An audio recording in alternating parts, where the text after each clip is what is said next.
Tabor. I'm your host, Mark Rattel. This is the first time we've done a live stream in a very, very long time. It's been a while. So, yeah, we're going to just try to do it old school style. You know, I don't have I'm still learning the kinks of all this technology. You know, I'm an old head from the 90s, and I'm still working out all the kinks. But we do have the Streamlabs link available now if you want to donate through that. And I think you can send messages through that, so that's kind of cool. We'll have to test that out today. Today will be the first time doing that, so that's pretty cool. Yeah, man, we're just we're gonna let this one flow. I'm gonna try to do this one for a while. All the live streams I've done so far have been pretty much like I did a short talk, and then two of them were like Jesus prayers. I think one of the longest one may have been like 45 minutes. Today I'm going to try to break through that barrier and see how long we can go for it. See if we can get it going for a while here. There's a lot to talk about. I got a lot of fun things to show you guys. A lot of fun things kind of prepped. Not in the same way that other live streams present them because I'm a little bit hood with it and old school. So we might fire up the CRT TV and play some Super Nintendo, maybe some N64. I don't know. We'll see. You can hear the Blue Jays out there squawking right now. I might have to close the window right now. It feels kind of nice, though, with the ambience of the rain in the background. It's raining out there, and I kind of like it. It's nice, fresh air, too, so I'm enjoying that. Let's crack this little limoncello flavored sparkling water open. Oh, that's fantastic. That's fantastic.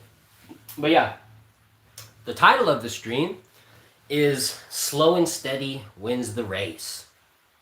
That's an old saying from the story of the tortoise and the hare, you know. And I think it's an important sentiment for right now, for what's going on in the world right now, because things are moving so fast ever since this political situation that just occurred that everybody's talking about, that no one can shut up about. I'll wait for these loud mountain trucks to go by for a second here. Might have to shut that window because that's not a fun ambience. There's been a lot going on with it, man. It's been moving really quick. Things have been moving fast ever since that memorial that popped off. That was like a WWE event, and there was like the sparklers everywhere. You had the sparklers. Thanks, Gorilla Biscuits. Appreciate you, brother. I appreciate you being here, man. Much love to you. Much love, much love. I'm gonna throw my Streamlabs link in the chat again, just so I can have it shared and prominent. I need to make some more mods for this channel too. Bear with me, guys. Let's see, do I have my... Oh, I might have to do it on here. Maybe not. Well, it's pinned. It's pinned, guys. If you want to donate through Streamlabs, the link is pinned. And yeah, it's there. So I'm not going to worry about reposting the link for now. I'm just like, technology and me. I'm learning, guys. I'm learning. Bear with me. So yeah, I'm just basically at a place where, for me, how fast everything's moving with the memorial, and like, oh man, you know, it's like, how do you talk about the situation without talking about it? It's like I'm trying to talk about it without like feeding into the just the nothingness of focusing and the distraction of what it is. It's become a distraction, you know.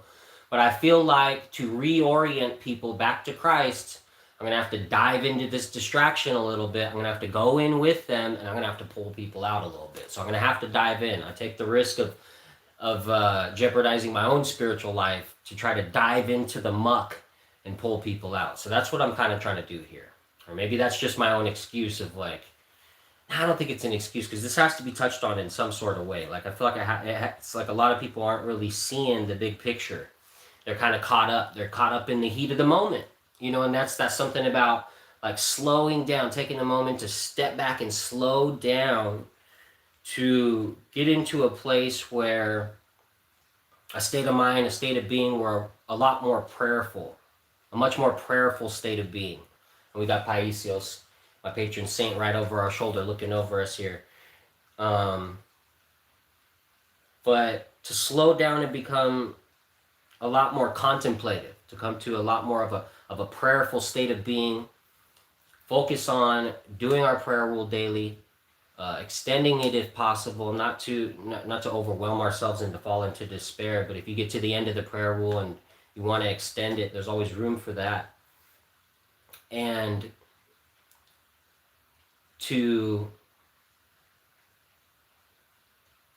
use these tools that have been given to us by the saints and by the Orthodox Church, the Holy Orthodox Church, the Jesus prayer, these prayer ropes we have, to really dive into that, to dive into the prayer of the heart, and to take time with that, and to fast under the guidance of a spiritual father, of course, extremely important, especially for engaging deeply with the Jesus prayer, and especially for fasting. But these are both, prayer and fasting, when it's done right, this is the way that some of the most aggressive demons can be dealt with and basically extinguished, so to speak, through prayer and fasting, under the guidance of a spiritual father, of course, which cannot always be so easy to find in this day and age. It took me a long time to find my spiritual father. I finally found a spiritual father. He's a Hierom monk, and thanks be to God, it took me a long time. So I also have a spiritual confessor, my priest that I typically confess to. Those are not always the same thing. They used to be a lot of the times typically the same thing, but not always. They're not always the same thing, especially if you're looking to pursue the Jesus prayer very deeply. You probably want someone who's at least a monk or has some experience in monasticism for pursuit of noetic prayer and the Jesus prayer. That's a key thing for your spiritual father, the person that you choose to be your spiritual father, for them to have that under their belt. So yeah, man, everything's like, it's moving really fast. Everything's like just kind of picking up pace, and it's like picking up inertia, and it's rolling like an avalanche, like a little ball of snow that's just kind of getting bigger and bigger, and as it's going down the hill. And there was so many people that were waking up to so many different aspects of like deception, in terms of some people were waking up to the Zionist control, that power structure that Trump and his administration are operating under, this whole Zionist nonsense, and Netanyahu and all this nonsense. Like, so many people were waking up to that, and how deceptive how deceived we have been as to who Israel really is in the big picture of things, in the big scheme of things. And how they try to present everyone else, they love throwing around the word terrorist in reference to, certain Middle Eastern organizations, a lot of which they've actually created, like Hamas. They created Hamas, you know what I'm saying? And it's like, I've never seen, in my opinion, a more dangerous terrorist organization than the Zionist movement, than anybody that participates in Zionism. I mean, Zionism has been the most dangerous terrorist movement I've ever seen. And I do think it's a big problem. But we have to learn how to go about these things in an orthodox manner, according to the phronema of the church. And that doesn't mean that you just roll over and like, you don't fight for your loved ones. It doesn't mean that you let evil occur right in front of your face. It doesn't mean that you don't defend your family. It doesn't mean that you just be a punk, even, that's not what it's about. That's not what it's saying. Orthodox Christianity is not necessarily some sort of kumbaya Christianity where you just all sit around holding hands, eating cupcakes and singing hippie songs. It's like, there is a time and a place to defend your people. There is a time and a place for that. Learning about how to go about that and not getting sucked into some sort of political movement that has nothing to do with orthodoxy, has nothing to do with Holy Orthodoxy, and is actually led by probably Zionists, 100% Zionists, and people in that circle and that realm of thinking, that realm of thought, that whole Ben Shapiro complex, that whole, all this new neocon nonsense, fake conservatism. not rooted in Christianity, because the only true Christianity is orthodoxy. That's what we need to start veering away from, because you start realizing when you delve into these non-denominational churches, these Protestant churches, they are all intertwined with Zionism. I mean, the last non-denominational Protestant church I was in, one of the pastors was on stage jumping around with his family doing a Jewish dance. And that, I mean, it just like, I was like, how is this happening in a Christian church? Well, it's not Christian. It's a Zionist church. It's not Christianity. It's not Orthodox. Not at all. I won't grant them any of that. No, I don't call them Christian. It's unfortunate, you know, because I was part of that. And I was so confused. And I was like, why is this happening here? Why am I seeing this in front of me? What does this mean? Why is this happening? And, you know, it took a long time for me to figure it out. It took a long time. I think I saw a video by Brother Augustine a long, long time ago. And I didn't even, just kind of delving into Orthodoxy. And he was explaining kind of the interconnections between, I believe, Protestantism and Zionism and Hebrew roots or something along those lines. He really just kind of like, he kind of connected a few dots for me that I needed to connect. Like the last few, I was still caught up in like, I guess you would call it like the Hebrew roots movement kind of thing. I was like a Protestant, Hebrew roots. And I was trying to find this ancient church, this ancient original church. I was looking for orthodoxy, and I thought like Hebrew roots movement was like the direction I needed to move in to find that. It seemed like some bringing back of some ancient sort of way of being Christian. That's what I was looking for. I was looking for the original way. I was looking for the way, the royal path, holy orthodoxy, the one true church. That's what I was looking for the whole time. And that's what a lot of people out here are looking for, man. And, they've been disillusioned with false representations of Christianity, like Protestantism, like Roman Catholicism. They've been disillusioned with false Christianity, and now they think the whole of Christianity is that. And it's unfortunate, because then some of them won't even look at Orthodoxy, even if it's brought to their attention. Oh, like, oh, here's another one of these fake churches. They think it's another one of the same thing, you know? And it's not. It's far from it. It's not Protestant. It's pre-denominational. It's not Roman Catholic, but it's Catholic. You see what I'm saying? Like, we are not some spin-off church that just started up in the 16th century. You know, we are the original church spoken of in the book of Acts, in the book of Timothy. You know, when they said the apostles were first called Christians in Antioch, the Antiochian Orthodox jurisdiction, this church is still alive today, 2,000 years later. I know because me and my family were baptized in it. My family and I were baptized in the Antiochian Orthodox Church. You know, thanks be to God. It was a beautiful, beautiful day, and I'll never forget it. And I share it on my Instagram all the time, just because it's pinned on my profile, and I love it. I love the memory of the day my family and I came into the church. It was a beautiful moment. My mother was baptized alongside with us. She was a Roman Catholic of over 60 years. I was born into the Roman Catholic Church. I know the Roman Catholic Church like the back of my hand. I know the Protestant Church. I've been to Baptist, non-denom, multiple denominations. It's all the same thing with a different, you know, it's the same thing repackaged in different ways. You know, it's faith alone, sola scriptura. It's the same heresies that the church fathers and the Holy Church have been dealing with and refuting for 2,000 years, coming back again and again and again in different forms. And that's what it is. And that's why people like Jay sit around, you know, sighing. Here we go again, dude. You know how many times he's refuted the same heresies that have already been refuted by other church fathers? And people just keep bringing back the same argument with a new little bow tie on it and a new little glittery package that looks all brand new, but it ain't new, man. It ain't new. It's recycled. It's the same thing, man. It's the same thing, just repackaged. It's crazy. You know, like, I saw people that were on the verge of orthodoxy, on the verge of holy orthodoxy, about to convert to the church, you know, just really diving into it head first, reading the lives of the saints, getting into theology. This whole thing pops off, boom, sucked right back down into just materialistic nonsense, just back into politics, watching Trump, whether it's from a perspective of like, some people are coming from the perspective of patriots, mount up, we're going to rise up, we're going to protect our country, you know? But you're all controlled by Zionists. Like, all those movements that say that are controlled by Zionists and like hook up with and are cool with people like Ben Shapiro who hate Christ, and cool with people like Bishop Barron who are cool with pedos. I don't want nothing to do with none of those cats. None of it.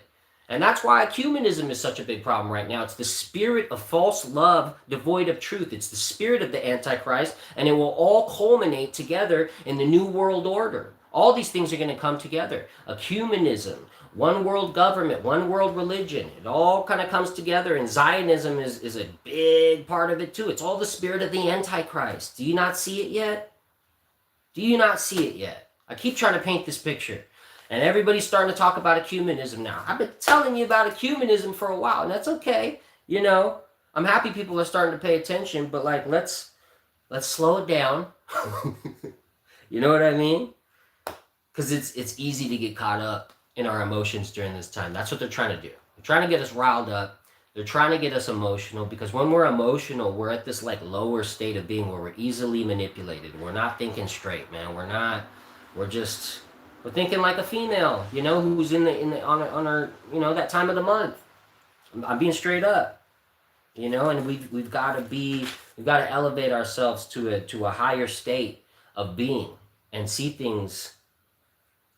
You got to slow things down, take a step back, breathe a little bit, say your prayers, have a morning prayer rule, have a prayer rule, you know, that you can do every day.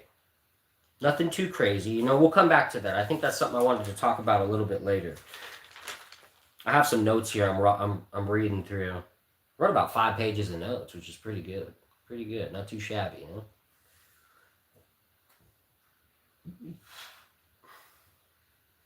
But yeah, it's all emotional manipulation, man. It's a lot of emotional manipulation going on right now, and you've got, you know, Erica Kirk, she's getting up there and she does this memorial speech and the hug with Trump, and Trump's making a weird face. It was just weird, dude. And then, Lord have mercy, you know? Lord have mercy on the whole situation. Lord have mercy on his soul. If he was sacrificed, I think he really did get shot. I don't think it was fake. That's just me, my take. I think it really happened, but I think it's being used. I think it was a ritualistic sacrifice. I truly do. The way she flashed her G ring, her little Freemasonic ring, when she was holding the hand afterwards, it was just a little too, you know. It was my truther instinct started kicking in a little bit. What's up, Crispy? I see you in the comments there, man. Thanks for popping in. This is my first live stream in over a year, I believe, if I'm not mistaken. So we're back. And we're gonna have some fun today. We're gonna have a unique little stream for you guys. It's not gonna be like everybody else's stream, because I'm technologically a little bit. I'm trying to think of a different word than the R word. I mean, I'm not like against that word, but I'm trying to be a good boy. I'm just not the most technically advanced dude. All right, let's put it like that. But it's very important during these times. Oh yeah, what was I talking about? I was talking about Erica Trump. So dude, she's giving the speech. You guys probably all saw it. Everybody saw it, right? Giving the speech, and she has this moment, and she's like, "That young man, I forgive." I don't know why I'm sounding like an old lady now, but she was in this like moment of like tears, and she forgave the supposed killer of Charlie Kirk, the man, I think his name, the young man named Tyler, I believe his name is. And she forgives him. She has this moment, everybody in the crowd's crying. It's a moment of like deep forgiveness. And it was just so theatrical. It's like it was such a spectacle. It's been such a spectacle, you know. Boomer technologist, yeah, pretty much, man. I'm a little bit better than the boomers, but not by much, man. Not by much. That's for real. I'm learning. But so she has this moment. She breaks down. I forgive the young man. Everybody in the crowd's like, oh, they got the seal claps going, you know. I don't like seeing anybody die, man. I get it. It was a visceral death, dude. I feel bad for him. I pray for his soul. I hope he is accepted into the mystical body by a miracle, you know, by God's miraculous grace. How do I put this though? It's just like the manipulation, man. The manipulation that's going on. Like if you can't see it, man, I don't know what to tell you if you can't see it. You should be able to see it. If you can't see it, you are caught up in the sauce, dude. Like you are caught up in the heat of the moment. You really need to get out of the loop. Stop watching the news. Take a step back, bro. Like go take a breather. Go take a walk outside. Dude, go touch a tree. Touch grass. I think that's what they say nowadays, right? Touch, you need to touch some grass, dude. And just take a minute, man, and look at this whole thing and just see where it's going. And like, what? It's like, it's so confusing for me. I don't see how people don't see what I see. You know, it's hard for me to understand how people don't see the things that I see, because it's like so obvious to me that that we're being played here. It's so off, dude. It's so off, dude. Okay, let's get into it. So she was a reality TV star. She was a reality TV star at one point. That's how they met in Israel on a pilgrimage, and the reality TV show that she was involved in, it had like a romantic kind of dynamic to it. Like, she was playing, and she has a background in acting.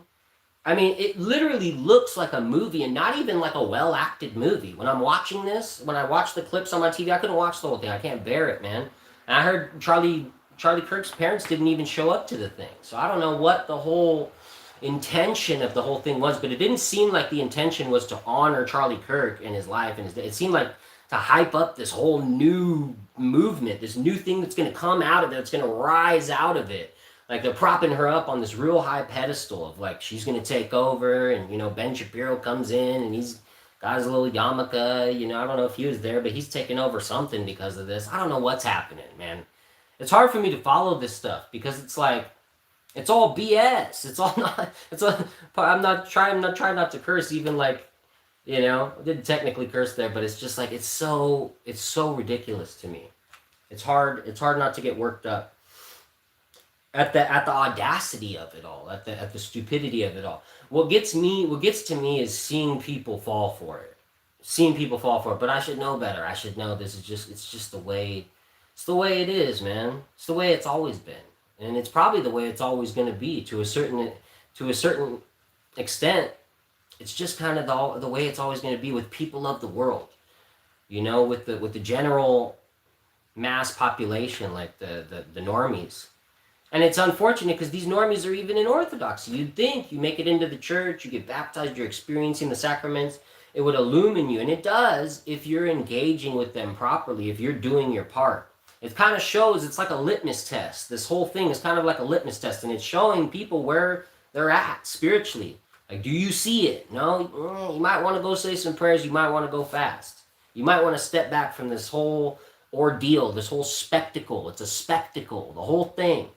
And there's a reason for all of it. It's to manipulate you. And there's a reason for the manipulation. It's moving towards 2030. There is something building here. You don't see things moving fast. We're in 2025. You got 5 years till the whole truther thing kicks off, right? All those crazy conspiracy theorists. Like, who? Like, I mean, I know there's crazy conspiracies now. Like, there's going to be people that come in and muddy the water and throw out crazy conspiracies to make normal truthers look crazy.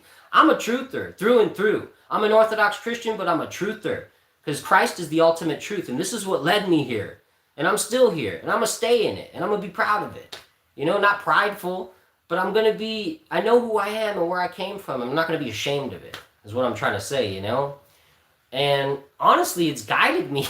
It's helped me a lot in all these through these psyops. This is a psyop. It doesn't mean someone didn't actually die. It's just a psyop. It's being used ritualistically to manipulate you in a certain direction, to distract you away from something and towards something else, to distract you away from Christ and lead you towards the spirit of the Antichrist. Whew, I'm ranting, man. I gotta save some of this energy, right? Slow and steady wins the race, right? That's why I said. Let's take a little second to breathe here. I'm ranting a little bit, guys. I kind of like it, though. I'm trying to get in the rant mode. I've been watching a lot of Provo. And watching Tony, Hello Listener, man, those guys, they kill it, dude. I love their monologues, you know? I'm just trying to get back in the groove and do my own little live stream thing. I've never really got into it, so I'm just trying to find my own little groove here, you know? And there'll probably be a lot of... I need to learn how to, I'm in the process of learning how to, do the multi-streaming thing or whatever it is where you have you could bring up the videos on here and then I'm here and we're watching videos on the thing together. I don't know how to do that yet. I'm going to figure it out. Maybe Tony can help me out. I don't know. He's a busy man, though. I don't want to bug him too much. I'm trying to figure out this stuff on my own. I actually figured out a lot on my own. I set up a studio in here just yesterday or the day before and put down a nice little 16-bar verse for The first track we just recorded on Neo Byzantium, the Orthodox hip hop album that me and Tony, aka Hello Listener, are working on. So man, dude, that first track already, banger, straight banger. And I'm not just saying that because I'm on it. Like I usually don't like anything that I made. I've tried to make music in the past and I've been kind of critical of it. I didn't like the production. I didn't like the. I just didn't turn out the way I liked it. I'm really hard. I'm a harsh critic of myself, and that's kind of why I tend to hold other people to a somewhat high standard. I'm trying to work on that. I'm trying to hold myself still to a high standard and hold other people to a lower standard. That's something I'm trying to work on. So pray for me. But I laid down a nice little 16, dude. The beat that Tony, dude, sick, just straight like hip hop beat, but like different because Tony's different. He's got his own style. I got the first verse on there, and then, oh man, I don't want to give away too much, but it's like a crusade. It's like Orthodox crusade themed. I think you guys are really going to dig it, man. Maybe we'll make a music video to it. I don't know. I think it would be sick with a music video. We'll see what Tony thinks. But I'm pumped for you guys to hear that whenever you guys do get a chance to hear that. We're going to be working on a lot more, though. We got a lot more tracks to work on. That's just the first track on the album. But we knocked that out pretty quick, so that's a good sign. We got some good chemistry going, and I knew this was going to be fire. I knew it was going to be fire. I've been waiting for this moment my whole life. It's been like a bucket list thing for me, man. I've been, so if you don't know about me, some about me, when I was 8 years old, my family and I were kind of like homeless. My parents were moving around. They were together.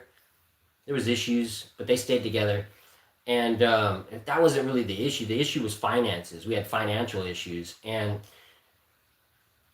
we ended up staying with one of my babysitters. Basically, my mom and I started staying with one of my babysitters at her house.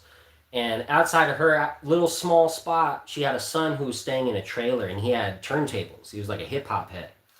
And this is like 1994 or 5, somewhere right there, mid 90s, like in the heat. Like just in the peak of like hip hop, golden hip hop era. Like what just dropped?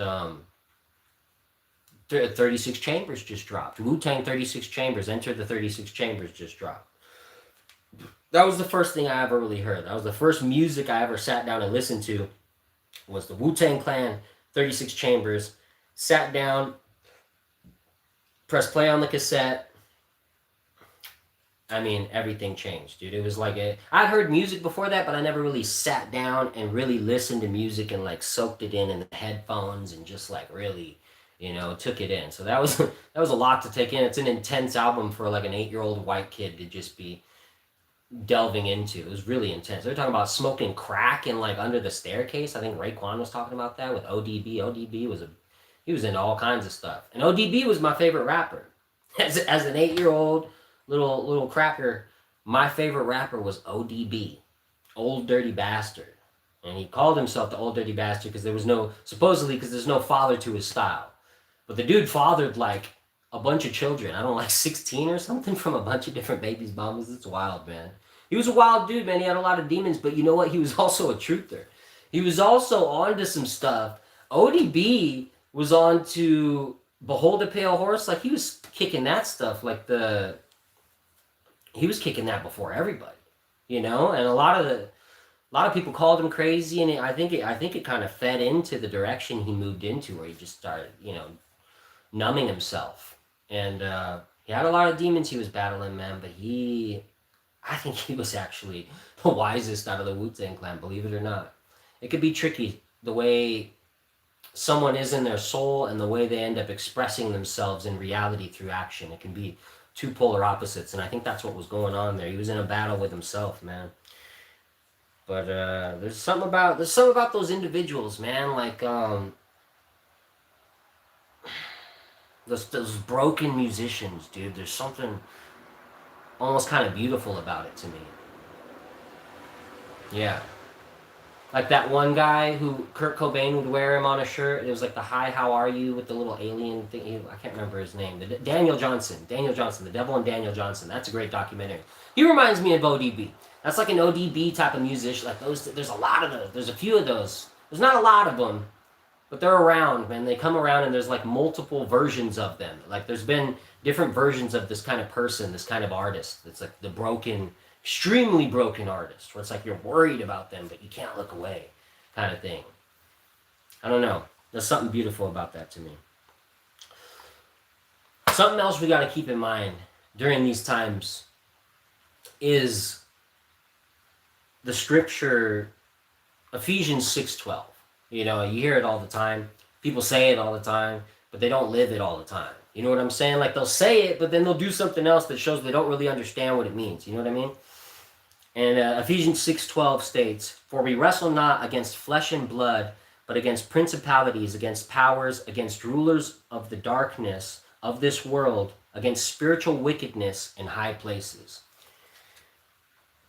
This is something we really got to keep in mind here, you know, because even when we're pointing out the J's, we're pointing out Zionism, we're pointing out this or that, and ultimately, it really is, it's coming from the evil one and his minions. He just happens to work through the J's a lot. He works through whoever, whatever person or group of people has given themselves over to the passions. If you've given yourself over to the passions, the demons are going to utilize that and work through that. And they're going to work through you. And they're going to use you. In the same way, in the same aspect that someone who's given themselves over, who's killed their own will and given themselves over to the will of God, God's going to work through you. If you've truly done that, God's going to work through you in some way. So there's two sides to that, you know, and it's like we've got to, it's important to remember it because it's an important distinction to make, to not fall into bitterness and hatred, which a lot of people, it's easy to fall into during this time, man. It's like, it's easy to fall into that, but that's just, what's that going to lead to? That's going to lead to another form of emotional manipulation. Whether you feel sorry for Erica, you know, Kirk, or this or that. I'm not saying don't pity people, but you're being played, man. But you're being played. You're being played. I want you to know you're being played. Like I'm not speculating. Why speculate on someone's family? I'm not speculating. I know for a fact. Why? I know, like you can feel the essence of something. Like, have you lived life? Have you talked to people? Do you know how to read people? Do you have any intuition or discernment? Lord have mercy. You know what I mean? We don't want to get angry though, you know? Even myself, I can get wrapped up in it. I can get flustered and frustrated at people not being able to see it. But that's just going to lead to us being emotionally manipulated and led in a different direction. The evil one works through that. Anytime we're latching on to anger, when our focus is anger, when that's our phronema, when that's like what we're holding on to, the evil one's going to utilize that. He's going to use that for his gain. He's gonna, you know, pit you against your brother. You know, he's gonna cause chaos in some sort of way. He's gonna utilize that, and it's like it's important. It goes back to the same thing I was saying with Ephesians 6:12. It goes back to separating the sin from the sinner. You know, hate the sin, love the sinner. You know, you don't want to hate the actual person. You don't want to develop bitterness and despise a person because. For any reason, because honestly, it's more about you. It's actually about you. If you think about it, if you see it spiritually from the right perspective, it's actually going to hurt you more than it hurts them. It doesn't hurt them at all, actually. Usually, it just hurts you. You know, so why punish yourself because somebody else is acting out of accordance? You know, acting out of alignment with God's will. Why would you punish yourself for that? It makes no sense when you think about it from that perspective. We got a lot of notes here, guys. We got a lot of notes. But we got other fun things planned, too. I kind of wanted to, at some point, throw on some video games for you guys, maybe. Just right here on the CRT. I got Final Fight on the Super Nintendo. I got Super Smash on the N64. I might kick it off with some Final Fight, because that's already hooked up and in there. But we might move on to some Super Smash at some point. Or I might not even do that. I don't know. I don't know what's happening, guys. I never do this. So we're just kind of winging it. I like winging things. I like freestyling. Who knows? I might do a freestyle. I got beats, you know? I got beats lined up. But yeah, these are spectacles. This is a spectacle. This is a psyop. And it's orchestrated specifically to distract you and derail you and take your focus away from Christ, away from diving deeper into the church, deeper into your spiritual life, deeper into your prayer life, deeper into fasting, deeper into ministry, helping people, helping others, guiding others to the church, you know. What up, Mojo? What up, Crispy? What up, people? What up, Lasagna, Slow Boy? What's up, everybody? Hey, thanks for coming through, guys. Appreciate you guys being here. But yeah, it's done specifically to manipulate you emotionally. And here's the thing. Here's an example of like why we should slow it down. Here's like a weird example. So it's like you can use the analogy of the people that come into Holy Orthodoxy. Some people come in kind of guns blazing, just like diving super into. Maybe they start up a YouTube channel before they've even been baptized. Maybe they're like debating, like right off the bat, just going gung ho, bah, bah, just super on fire. Maybe a little bit too on fire. You know what I mean? They come in super hot, and then maybe they take on like a prayer rule that's super big, like a super big prayer rule that's bigger than, you know, they got the 300 knot prayer rope. They got the, you know, they're going to do 300 Jesus prayers every day. They're going to bam, boom. They got the biggest prayer rule ever. And it's like, then they wake up and, you know, maybe they do it for the first week or so. And then they wake up one day and it's like, man, they start dreading that prayer rule. They can't live up to it. They can't do it. They can't consistently keep it up every day. And they end up falling into despair. They end up getting frustrated. And they end up falling into despair, and they stop doing it totally. They stop praying at all. They're not in their prayer corner at all anymore. Because they took on such a huge task that out of pride, I'm going to be the, you know, like almost like a works-based salvation kind of mentality, where it's like, I'm going to do so much, you know, but you came in a little too hot and it was a little too prideful, and then you burn out. And then you end up falling away from the faith. I've seen it does happen. It does happen. It's happened before. People come in a little too hot, take on a little too much, a little too prideful, and they burn themselves out before they even get baptized. Or maybe even after, whenever. But you could burn yourself out quick and easily by doing things like that. You know, coming in a little too hot, being a little too prideful, taking on too big of a prayer rule. It's important to have a solid prayer rule that you can do every day consistently. Start it off small if you need to. As small as you need to. And you can build. You can build from there. There's always room to build. You can build in the future. It doesn't have to stay small. And at the end of the prayer rule, anytime you're done, you can add on. If you have spiritual strength to carry on to pray more, you can add on Jesus prayers, 100 Jesus prayers. You can add on more Psalms. You can add on whatever you want. So why set this standard for yourself so high that you kind of burn yourself out, rather than coming in humble, building that foundation over time, slowly, consistently, and having a strong foundation of faith to stand upon.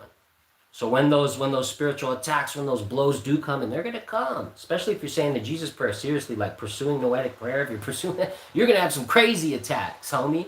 If you're trying to do this online, talk about orthodoxy online, you're going to have crazy spiritual attacks. Trust me, or don't trust me. It's going to happen, though. It'll happen. It's happened to me. I'm sure it happens to Jay Dyer. I'm sure it happens to all these people that try to put themselves out there with the truth. When you put yourself out there, aligned with the truth, you're going to get attacked by people who are aligned with deception, because they don't like it, because you're pooping on their party, you know? And that's the truth. How about that? But yeah, you want to take the time to go through like a full and proper catechesis. You know, they say about 1 to 3 years. I would lean on the longer side. Mine was about almost 2 years. It was like between 1.5 years and 2 years. I didn't even know I was an inquirer. I thought I was a catechumen. I didn't know. I was going around telling people I was a catechumen, and they're like, I didn't even know you had the catechumen ceremony. I'm like, what ceremony? And then that's how I found out there's actually a ceremony that you're welcomed into being a catechumen. I had no idea. I thought I was a catechumen. I was an inquirer. I was like 6 months in. I had no idea. I was talking to someone at Agape one day, and yeah, they informed me, hey, you should probably go do that. You should probably get on that. So yeah, I talked to my priest that day, and we got it in motion, but it was kind of funny. So you wanna have a long catechesis. I see some people, they come into the church and they come in like, you know, everyone's different. You know, you trust your spiritual father, unless he's telling you some crazy heretical nonsense, which could happen. There isn't, you know, not all priests are perfect. There is bad priests out there. So always my way. This is just me. I'm just a dude, man. I'm just a lay person. My way of figuring out if something feels off to me, first intuitively, I'm like, oh, it feels a little off. I'll line it up with the teachings of the church fathers. Line it up against the teachings of the saints and the church fathers. See if it doesn't align with that, with the spirit of that, with what they're saying, something's off. Something is off, and then you got to dig a little deeper and pray about that and see what direction you want to move. But I would advise to move in a different direction. If your priest is saying something different than the church fathers, then St. John Chrysostom, maybe listen to St. John Chrysostom instead of your priest, That's whose liturgy we celebrate every Sunday. I would probably take his word for it, you know what I mean? Have you read Adversus Judaeos, by the way? Yeah, okay.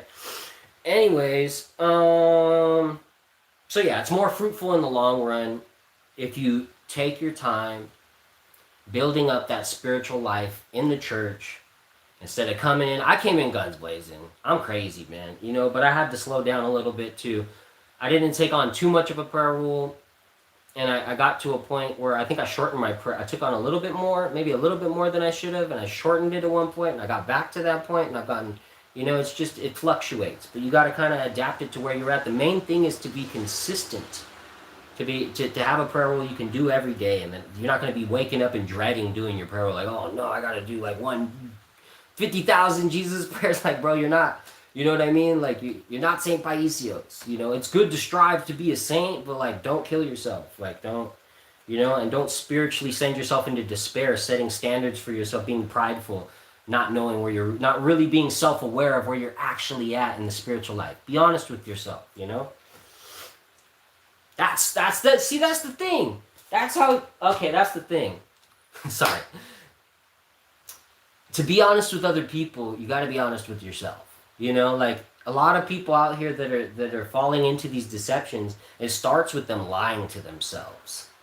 It starts with them painting this picture of who they are in a prideful way. They think they're further along spiritually, and they want to present themselves as some sort of like spiritual authority. Everybody wants to be the spiritual authority, but not everybody can be a spiritual authority. I don't consider myself a spiritual authority, and I hope you guys have priests and congregations that you're locked into in real life, because that's the whole point of this channel, is to lead you into the church where you can get actual direct spiritual guidance from a spiritual father, and through the sacraments receive there's a grace in the sacraments that I could never provide you through this screen, dude. You need to get into the church and receive the Eucharist and be baptized and illumined in Christ.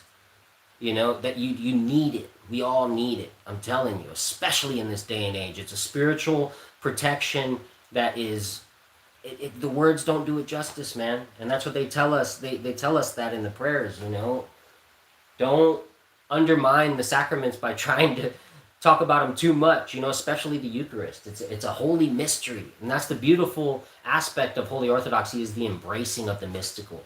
And that's what's going on. That's what a lot of these other people are missing in Protestantism, in Roman Catholicism. I love Elliot Holst. I watch his stuff. He's Roman Catholic. But I'll see him, and I feel like he's like looking for this aspect of mysticism that's just not present in Roman Catholicism. Besides like women, the weird women that would carve, I think, Jesus' name into their chest. There was some weird, erotic, crazy, mystical aspects to Roman Catholicism that I've heard of in multiple saints that pushed me away, as well as many other people, away from Catholicism. Just this weird kind of erotic aspect to it that's very off-putting, and the spirit of is not from the Holy Spirit. And you can how do you know? Like, duh. Like, don't carve Jesus. Don't mutilate yourself. Like, you take care of the temple God gave you. Come on, man. But I feel like these people are looking for, they're looking for this mystical element that's not present in their church, in the Roman Catholic Church and the Protestant Church, and they end up falling into these weird, heretical, like New Age nonsense, bioenergetic freaking nonsense, and a lot of it is just another heresy, another demon, another demonic form of spirituality repackaged again. It's got a new name now. It's like Reiki. It's probably like Reiki, like the Reiki stuff. That stuff's demonic. Hinduism, Kundalini yoga, demonic. Like, it is. I don't have a problem calling it demonic. Some people are like, you shouldn't say it's no, it's demonic. I did it. It's demonic.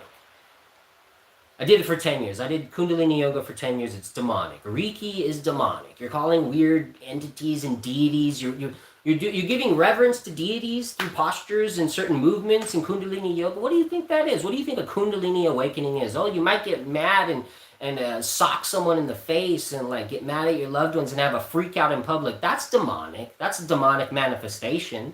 Oh, that's going to happen when you're having a Kundalini awakening? I wonder why. I wonder why the spirit of peace doesn't flow over you. I wonder why you don't have a peaceful state of being when you're engaging in Kundalini yoga. Because it's not of the spirit of peace. It's not of the Holy Spirit. That's why. Man, I'm ranting today, dude. That's cool. I'm down, dude. I'm down with that. Getting some rants off. This is my monologue, man. I'm inspired by freaking Provo. Provo's been killing it lately. It was so cool to see Provo the other night with all those people that came in and were showing love to him, and he was just on fire, man. Provo was locked in, dude. Talk about rising to the occasion, man. He's just been killing it. I love to see it. It's been so cool to hear about him visiting the Orthodox Church, going to liturgy, and then going to the Roman Catholic Mass, and it was like, he said it was like a watered down version of Orthodoxy, like it was like this weird counterfeit, it was like bootleg Orthodoxy, and I mean, yeah, totally, it was. I know, because I used to go to Roman Catholic school when I was a kid, and go to Mass every day. It was part of my school. I went to Mass. I watched little girls get dragged out by their ear by crazy, bitter old nuns, man, like abusive nuns, abusive women. It was still going on in the 90s. You know, they didn't hit you with the paddle anymore, but you know, they might as well have. It wasn't a healthy environment, and it was devoid of the Holy Spirit. It was missing something, man. The whole time it just had it was, not only was it bland spiritually, but it was just devoid of the Holy Spirit. You could feel it. It was just missing. It was dead. It's a dead church. Absolutely dead, cut off from the theanthropic vine that is Jesus Christ. They cut themselves off through heresy by listening to little demons in their ears. Oh, why don't you make this little change to the Nicene Creed? Oh, why don't you make this little change? Add in this little, and through the Son. Just add in this little part. This little part's just gonna change the Trinity just a little bit. But you guys know better. You know better. You're the, you know what I mean? You guys you got the Pope. You got PayPal infallibility. You know, that's another heresy that came into play around that time. PayPal infallibility, putting a Pope, putting a man in the seat of Christ. Direct disrespect to Christ. Christ is the head of the church. Not some dude that speaks in ex cathedra, and when he speaks in ex cathedra, everything's perfect, but if he's not, it's not perfect. It's a Jedi mind trick. Don't fall for it, guys. Come on, man. Only Christ. You can't invoke perfection. You can't invoke perfect. Oh, I periodically invoked perfection through ex cathedra, and now everything. Like, what? You don't invoke perfection. Nobody can do that. It's crazy, man. Yeah, I believe it. I believe it, Christian. It's crazy, man. There's the further you go back, like, because my dad went to Roman Catholic school. My mom went to Roman Catholic school. My dad has stories, you know, like the old school stuff. I'm talking about like back in the 50s, man. My parents are old, man. They're like grandparents. They had me in their late 40s. So I've got a lot of, you know, I got stories from way back, you know. It's been interesting coming up with parents that are like your grandparents, and all your grandparents are dead because they're too old, you know. It's just reality. I had about one grandma that I got to know a little bit, and she passed a long time ago. But yeah, we're not trying to get all like sentimental and all that. We're trying to have a good time here, guys. We're trying to have a good time here. And honestly, death is a beautiful thing to me, man. Death is a beautiful thing. It is, man. If you really have faith in the afterlife, and you have faith in the direction you're moving in, the way you're living your life, glory to God for death. Glory to God, man, when it's a gift. Like, you know what I mean? Like, yeah, no, there's a lot of beauty in the world, but there's also, you know, a lot of people suffering, man. Death can be a release for a lot of people too, man. Seen from the proper perspective, there's a lot of people, especially towards the end of their life, a lot of people are enduring a lot of suffering, man, and that can be a release, and it's not a release into nothingness, man. There is something after. There's something to look forward to. There is something beautiful to look forward to, man. And we don't know exactly what that looks like to a T, you know? But in Orthodoxy, we have the tools to explore that on a deep level, you know, and to delve into that through books like The Soul After Death, written by Father Seraphim Rose, where you have experiences of people that have crossed over and come back and have these stories to share, which is crazy, man, you know, and they all have this kind of like similarity to them, a lot of them, you know, it's like a similar realm, depending on where they went, you know, some to a darker place, some to a more beautiful place, depending on who they were and the state of their heart at the point of their death, you know, because this is the determining factor, you know, essentially is the state of your heart at the point of your death. And this is why confession is so important. To get anything that may, it's going to be a battle of you versus you at the end. It's going to be you versus your own sins, versus your own thoughts, anything that you haven't letting go of, you know, that you haven't given over to Christ truly. That's it'll be in your head. It'll be, and that's, you want to free that up so that you're ready to cross over without any of that holding you up and weighing down your soul, literally, like weigh it down to, you know what I mean? So yeah, that's a little deep, right? That's a little deep. We're going a little deep there. I don't know if we should talk about that anymore, because not everybody sees death how I see death. You know what I'm saying? And there can be certain deaths in your life that can make you see death from a whole new perspective, that can shake up your whole reality. It's not always, it's definitely not always an easy thing to deal with, you know? But faith, like, if you don't have faith, you have no chance dealing with it. You really don't. There's no chance without faith. No chance. Yeah, man. I think I went through all my notes. I think I did. Is that it?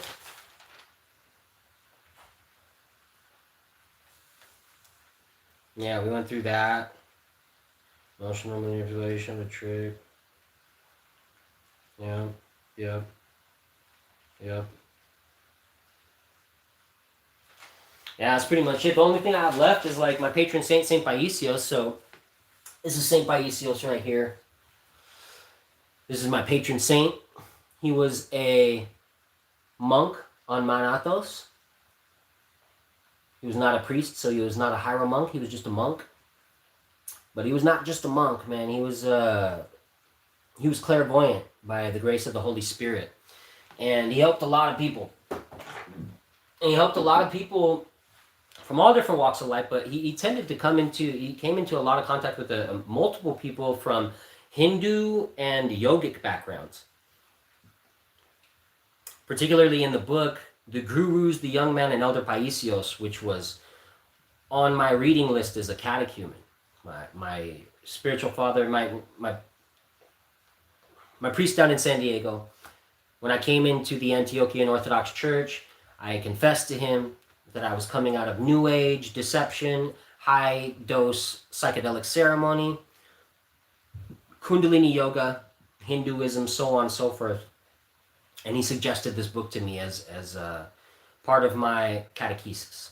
So I jumped on it, grabbed the book, and man, I just couldn't put it down when I picked it up. I ran through that book. There was so many synchronicities speaking like directly to my soul, directly to the experiences I had going through New Age, and then the culmination of that on the native land with the Wamkish ceremony. With like, there was this aspect of when I was in the Wamkish, me and my wife, you know, this late night ceremony, we're looking up. We're watching the stars the whole night. The stars were very bright out there because it's just not a lot of smog. It's a different area out in the wilderness, out on native land. And stars were beautiful, bright as ever. It's a late night ceremony. No clouds have come in. No clouds are coming in. The sky is absolutely clear. We take the mushrooms, 15 grams, about 30, 40 minutes in, my wife says, did the stars disappear? She's looking at the sky, and I look up, and it's just like, there's this cover of blackness over us. It's weird. And it's not clouds, and I wasn't hallucinating. I'm like, I know the difference between, the way I hallucinate on mushrooms when I used to use them, it wouldn't even be like an actual, like, necessarily like clearly in your vision. It was more like in my mind's eye vision, in my imagination, almost like my imagination climbing into my normal vision, if that makes sense. Almost like if you ever read the Red Book, where the subconscious mind started coming into, he started becoming schizo. That's what happened in that book. He was becoming schizo. His subconscious mind was bleeding into the other aspect of his mind, you know? And that's why you can lose your mind on these drugs, dude. You can lose your mind. A lot of people do go schizo on these things. And they never come back. And you see these people walking around, these homeless people talking to themselves, yelling at themselves, naked in the street. And you're like, how do you get to that point? Well, I'll tell you, man, you take enough mushrooms and you'll get there and you'll never come back. You'll never come back, man. I felt it. I felt it for a second. I felt it pulling, like almost trying to rip my soul out of me, dude. And the only thing that kept me grounded was the memory of my son and Christ, you know, calling out to Christ and trying to hold on to the memory of my son and my family. It was trying to rip memories out of my mind. It was very demonic. But this cover, back to the story, back to the point of the story, I got a little sidetracked. That dark cover was also explained in one of the aspects. There was a story in the Gurus, the Young Man and Elder Paisios, Saint Paisios, but he just wasn't canonized when that book was originally put out. He was canonized in 2015. So the gentleman who was visiting Saint Paisios, he was going back and forth between an ashram, these ashrams in India, these like Hindu places, like New Agey kind of, you know, and he was going to Manathos and visiting St. Paisios.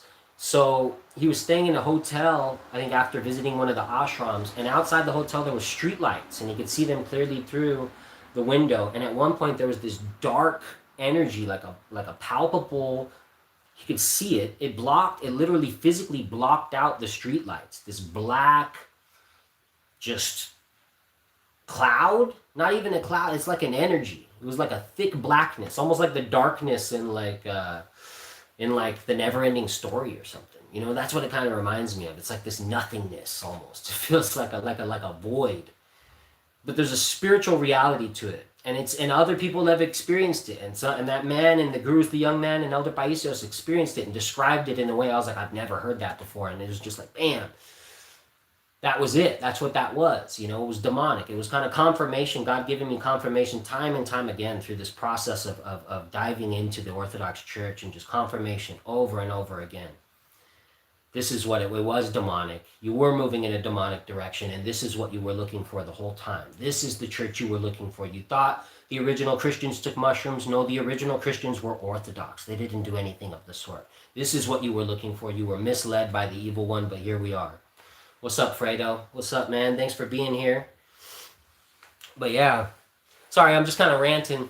We're probably going to delve into some video games here in a second, because I think that would be kind of fun, and I could rest my voice a little bit and like drink. Oh, man. That's pretty good. That's an hour-long thing. Give me 1 second. I think someone might be knocking. I'll be right back. Let me check something.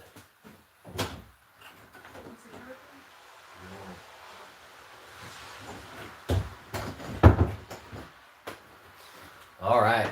Yeah, we gotta keep it going and flowing. I think we're gonna spark up some Super Nintendo action. I think we'll play a little Final Fight here. We'll adjust the camera, of course, so you guys can see the TV.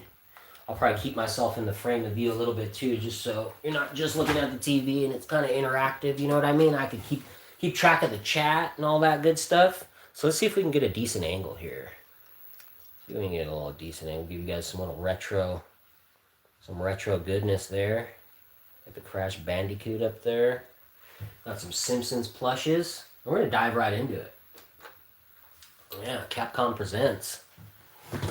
Beautiful rainy day out here in Northern California. Yeah, thanks guys. It's a cool little retro setup. I actually found this CRT on the side of the oh crap. Freaking hit the game and made it stall. Now I gotta hit it with the old 90s technique. Always works. Okay, so we do have the volume up. Okay, I was tripping. But yeah, no, thanks. I found this CRT on the side of the street, and it actually has a built-in VCR and DVD player. The VCR here had a tape jammed in there. I got the tape out. Once I removed the tape out, it worked again. It wasn't working at all, but it was like every time I'd fire up the TV, I'd hear the VHS like start moving around and get jammed, and then it would shut down the whole TV. So I was like, maybe if I remove the VHS, the TV will work. Remove the VHS, the TV works. I got my VCR hooked up here so I could still play tapes on it. And the DVD player connected to it still works, so not too shabby.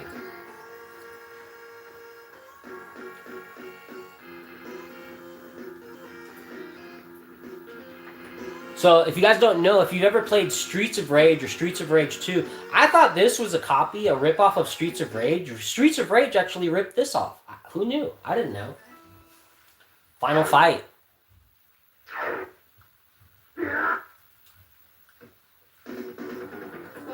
I suggest when you play this game, pick Hager.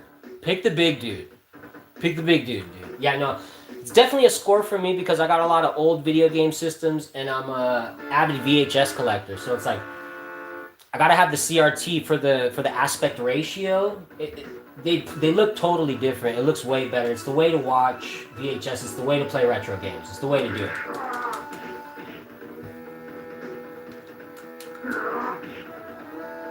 Oh yeah, here we go. Oh no. Oh snap. Oh, that's not good. Oh. Is that money? Bam! And with the belly flop. Or wait. There we go. Drop kick. Belly flop. Coming in. We're gonna jump. Blam! Hit him with that. What's up? Ah! There we go. Shutting it down, dude. Shutting it down. Hope you guys are enjoying this. This is different. Here we go. Yeah, so you can see, like, that guy with the mohawk, that's like a direct character model. Same exact character model in Streets of Rage 2, 100%. Like, these guys are straight out of Streets of Rage. Streets of Rage 2 is so good, though. Like, even though it's a ripoff, the music, the game, it's just so fire. And then playing with Skate. My favorite player in Streets of Rage 2, I don't know who your guys' favorite player is. Let me know in the comments. Who's your favorite Streets of Rage 2 player? Mine's Skate. I don't like rollerbladers at all. But that character, Skate, is awesome. In Streets of Rage 2. He's official. I don't like fruit booters. I don't like fruit booters in real life, man. I'm a skateboarder. I'm not down with the fruit booting movement. But Skate's cool. Skate gets a pass.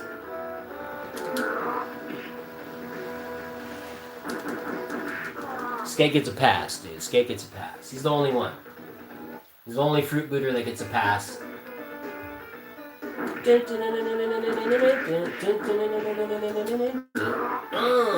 What up, son? Oh, dang it. I'm getting beat up. I just lost a life. Bam! Get out of here. Give me that. Ah. Get out of here. And with the hammer fist, bro.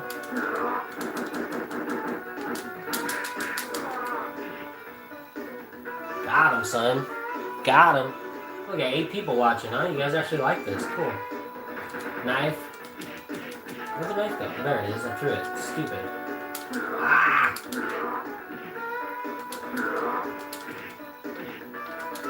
Bam! What up, son?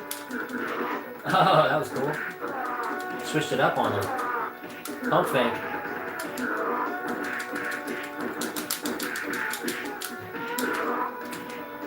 Headbutt. That's my favorite move. I love that one. The pile driver, that jumping pile driver. Bam! That's the move right there, dude. Oh no. Ah, he's got me in that freaking combo. Oh, I hate that. I was just about to get some freaking life too, dude. It's like right here, isn't it? Yep, stupid.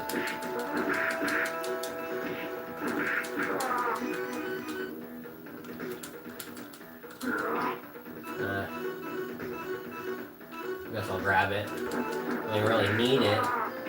Kind of a waste. Ah! They're lumping me up out here. I don't like those little freaking... Ah, get away from me. It's my special. Take some life away when I use it, though. Oh, I'm getting beat up. This game's hard, dude. Old games are hard, man. That's the thing, dude. That's where a lot of my anger issues started, man. A lot of my anger issues started on old video games, specifically like Nintendo. I'd say Friday the 13th on Nintendo. Oh, man. But now I come to realize it's one of the hardest games ever made. Like, a lot of these games we thought we were supposed to be able to beat are just, like, impossible. Battletoads, impossible. Impossible. I didn't know when I was a kid. Nobody let me know that the game was impossible. I thought I was supposed to be able to beat it. It would drive me nuts. Absolutely nuts. Yeah, try to beat freaking Battletoads, dude. I went back on this game that has like a bunch of old games on it, and you can rewind the game. Like if you're losing, is this feature on it where you can rewind the game. You can go back and you can try something again. Even with the rewind, you can rewind. I couldn't even beat Battletoads. Like there's this one spot where you're like racing through this level, and it's even with the rewind, I can't make it through. It's ridiculous. It's like an impossible game. You gotta be a little bit autistic to beat that game. You gotta be a little bit autistic. Echo, dude. Echo's official, man. And I'm kind of sad because I left my Sega. Well, my Sega was having issues. That's why I left it. But I left it in San Diego in my storage. And I brought my Super Nintendo with me. I brought my regular Nintendo with me. And I brought my N64 with me. Let's see if I can grab that knife before we dip. Can I bring it with me? No. Lame. But yeah, I left my Sega in the storage unit in San Diego. It was like not an official Sega. It's one of those like newer ones where it has like games built in and it had like wireless controllers that kind of sucked. I just didn't like it, and it was breaking down on me. Everything was starting to break down. It was getting a little wonky, so I want to get a new one. I had some sick games, man, like Toe Jam and Earl. Dude, who remembers Toe Jam and Earl, dude? That's the jam right there. Shout out to Echo. I think, didn't Tony sample Echo on that one song? That one track at the end of Bosuzoku. I can't say the dang name of that freaking album, but it's at the end of the album where it's like it's a music video to it, and there's the dolphin. Echo the dolphin is actually like flipping. He's got like the animation of it like flipping around, and he's walking around in a circle, and he's talking about Do Better, the Do Better track. That track, I think he sampled Echo the Dolphin in that one, if I'm not mistaken. Could be wrong about that. Oh man. Right when come on. Get out of here. Get out of here. Get out of here. Get him out of here. Get back out of here. Hot dog sandwich. Get your hot dog sandwich. Come on. Can I throw it if I press both buttons? Oh no, I just do my special and freaking lose some of my life. I was trying to chuck the pipe at him. Oh, that guy's big. He's coming in. You know what I want to watch? I want to watch the new Mark Kerr movie. I mean, I know The Rock's a weirdo, but I'm interested in the new Mark Kerr movie because I'm a big old school UFC fan. I got like all the old school UFCs on VHS. They're in my storage though, like everything. And catching me slipping. But anyways, step away from the door. Yeah. So The Rock, he's actually playing Mark Kerr in a movie. He's playing like a white dude. But I guess it kind of works because Mark Kerr got so tan that he was like brown at one point. I don't know. But it looks good, and he doesn't look like The Rock. He looks like Mark Kerr, like from the stuff that I've seen. So Mark Kerr was like an old school fighter in UFC way back in the day. He trained under another legend named Boss Rutan. Boss Rutan was, man, if you don't know Boss Rutan, I don't know, just go look him up. He's awesome. One of the best strikers of all time. He trained, he trained Dwayne Ludwig, who went on to train other people. Anyways. Mark Kerr was awesome, dude. He was just like he was a monster of a dude. He was yoked.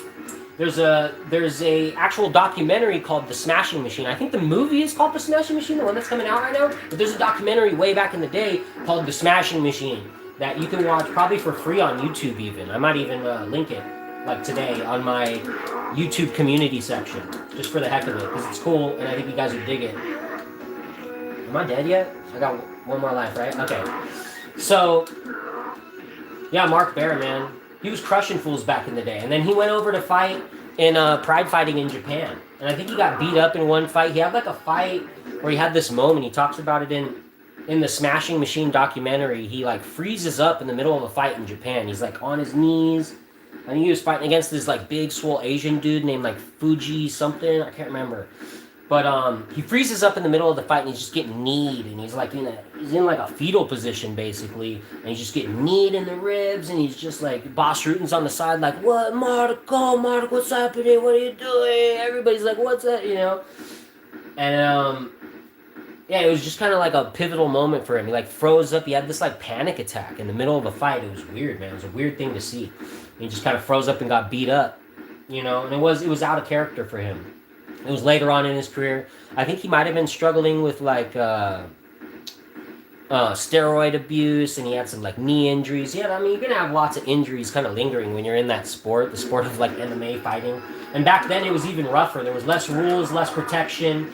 It was just a rougher sport back then, man. When it first started out, the UFC first started out, you could hit people in the balls, dude. Like there was a fight. There's a dude, Joe San. He got in a fight with this one white dude. I can't remember his name off the top of my head. I should be able to remember his name because he's pretty prominent back then at least. And he got in the side mount and was just like hitting dude in the balls just nonstop. It was crazy.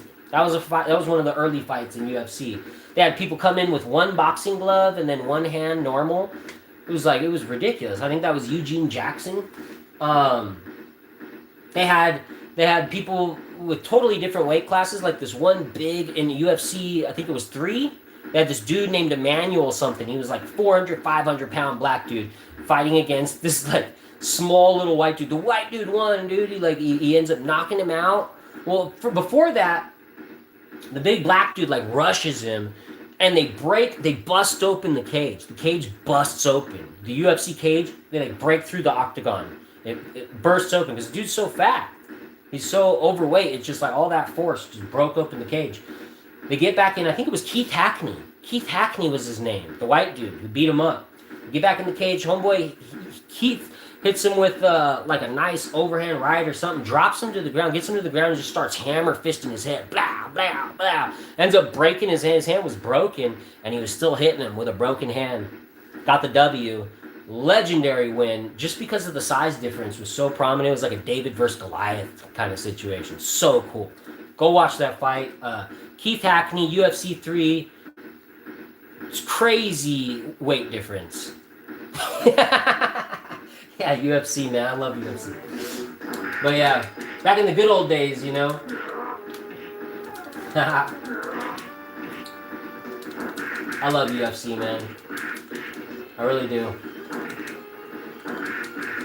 I really, really do. And if anybody wants to donate, we actually have a Streamlabs link pinned at the top of the thing. That would be awesome. Oh yeah, for a brief thing, just to let you guys know, kind of financially struggling, to be honest, right now. I'm in a little bit of a little pickle. So I'm currently working but not getting paid. We're in the process of setting up my IHSS. Ever since I moved up to this area, it's been a nightmare. I don't want to go into the details of everything that's occurred. Some of you probably know enough to know I probably shouldn't go into the details if I'm trying to be orthodox, right? So I'm not going to do that because I'm trying to be orthodox and keep it positive. But I'm also trying to inform you guys of what's happening with us because it's not all positive on our end, you know? It's not all butterflies and bubblegum. But it's okay. That's part of the struggle. That's part of life. So I'm working, caregiving for my mother, but I'm not getting paid for it. I won't be eligible to take her in to even see a doctor till November, just because of the lack of medical resources around here. It's just a whole different ballgame. It's not San Diego. This isn't like a prominent city. We're in the middle of nowhere, in the middle of like an old, practically borderline abandoned gold mining town. Like part of it's like you go down the street, there's like a ghost town. But just to put things into perspective, it's hard to get her in to see a doctor. So we're waiting for a cancellation. There hasn't been any cancellations, so we're gonna have to make it till like sometime in November, and that's just when we have the people come in. We have her see a doctor, and we have someone come inspect the facility, inspect the place we're living, make sure it's a safe living conditions for a caregiving situation. So until then, I'm not getting paid. My wife just got let go from a total nonsense situation that I won't go into because I'm trying to be Christian, but it wasn't of her doing. She's an extremely hard worker. We're the type of people, we go into jobs, we don't go into jobs and keep them for like 3 months and move on to another job. We're the type of person, we come into a job, we're usually there for about 5 years because we're prominent workers, we're hard workers, and people like to keep us around, and we do our job, we shut up, and we get it done, period.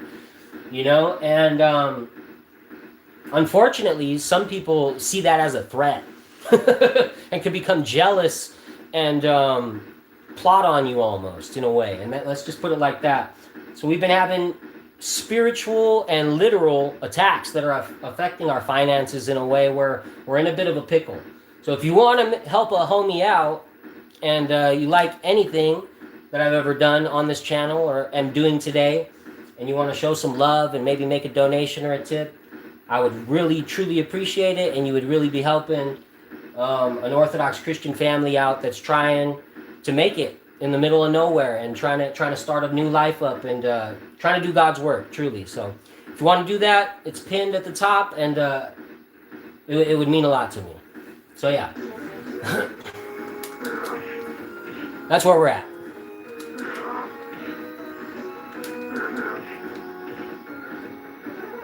But yeah, we're getting down on some final fight here. Oh, this dude's got a pink, is that pink leopard skin? Is that a pink leopard skin outfit? Dude, this dude's wilding out, man. It's very 80s of him. I think this game came out in 89, if I'm not mistaken, in like the arcade, if I'm not mistaken, which I a lot of times I am mistaken. Oh, I think I'm dead. Let's let him blow up. Let's just let him blow up. Let's just do that.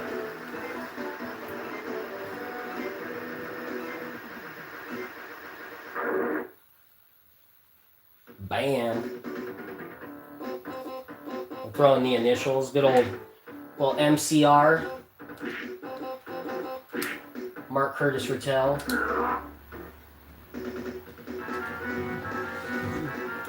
Alright, let's play another game. I don't know if I have the energy to freestyle today. I might.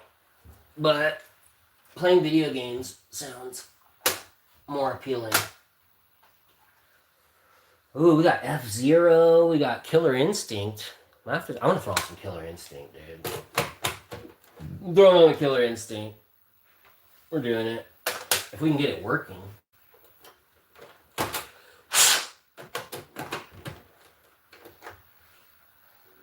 There it is. Hey, second try. Not too bad. Killer Instinct, dude. I'm not even that good at this game. It's been a while. My son knows all the combos, dude. Yeah, dude. I hear you, Kristen. It's no joke. Yeah, no, I've got Streamlabs. I'm not monetized on YouTube. So I got the Streamlabs link at the top. If you donate through that, I don't believe they take any percentage.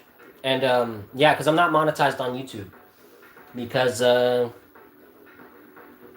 yeah, and then if you want to donate, or if anybody wants to donate through PayPal, they could do that. But I think Streamlabs, if they want to try that, I just set it up like yesterday or the day before, so I think you can send messages through the Streamlabs, and like like kind of like a super chat kind of thing, but it's through Streamlabs instead of through YouTube, where they take all that percentage, like Kristen was just saying.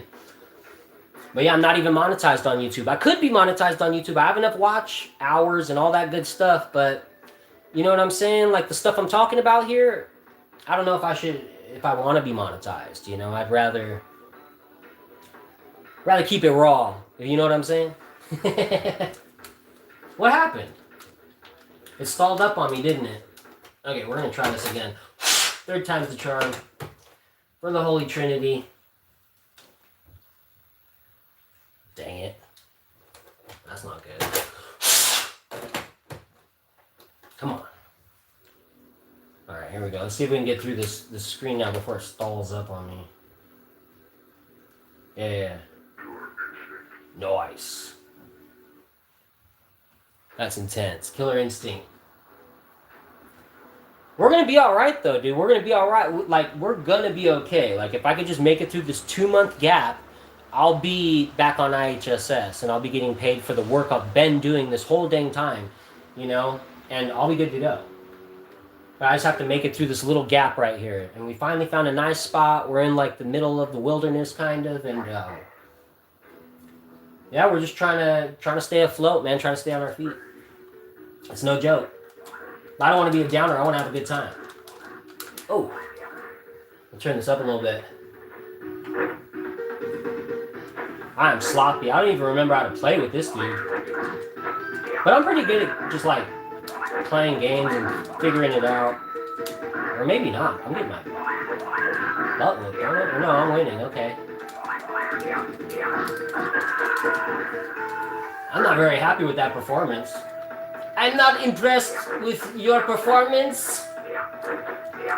George St. Pierre reference? Anybody?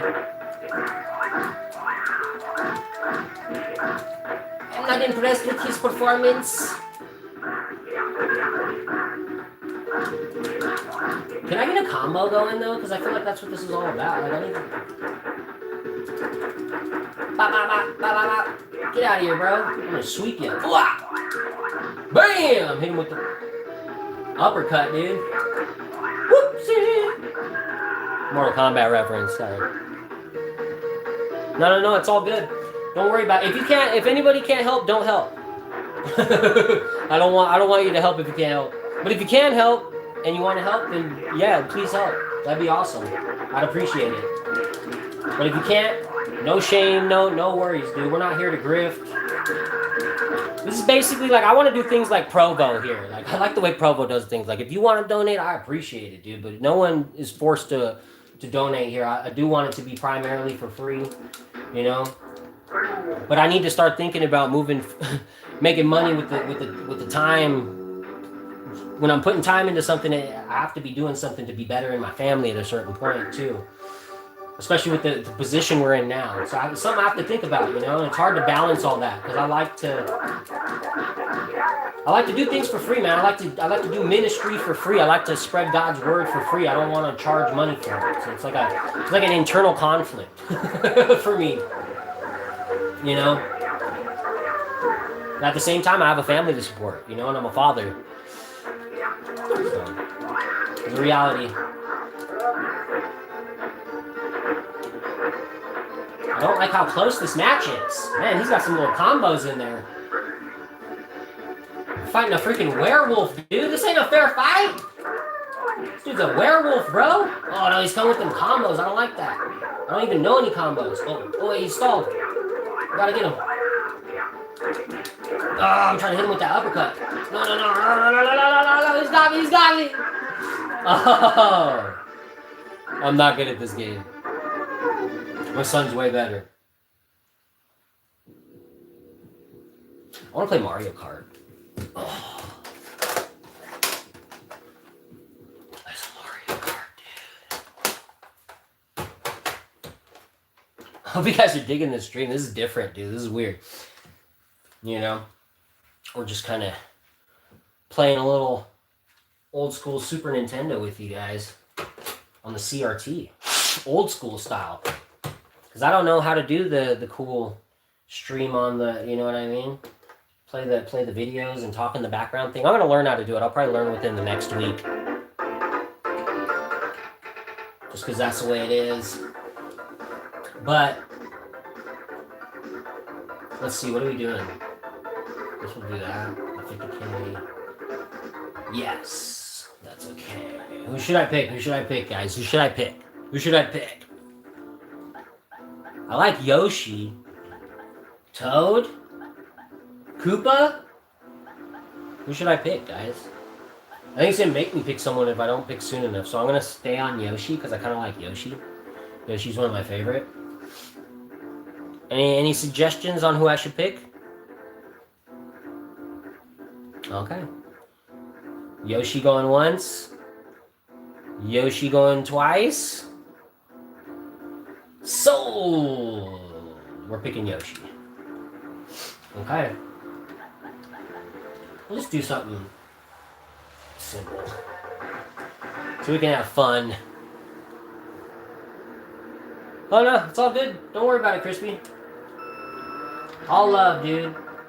You guys hang out. You don't have to pay to hang out here. But if you want to donate, that'd be awesome. And if you can't, don't worry about it. Bam. Appreciate you guys no matter what, man. Appreciate you guys just hanging out, having a good time. This is what it's all about.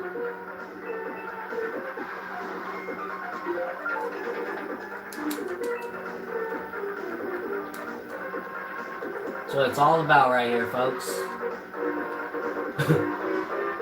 Man, this is a little too easy. It'll get harder though. We'll get some other courses here. Can I get a red shell though? Can I just get a red shell or something? I'm about to lap Toad here. I'm about to lap Toad. Wonder if I move my head out. I think the graphics get better, huh? If I move my head out of there. Ah, I messed up. Oh, now I'm in second place. In third. Okay, final lap. We gotta focus. We stopped focusing for a second there. Ooh, I almost ran into that. Oh man, threw that at me. You ain't gonna catch me slipping like that, bro. You ain't gonna catch me slipping like that, dog. Woo! Yeah. You know what I'm saying? Dun, dun, dun, dun, dun, dun. Love this music.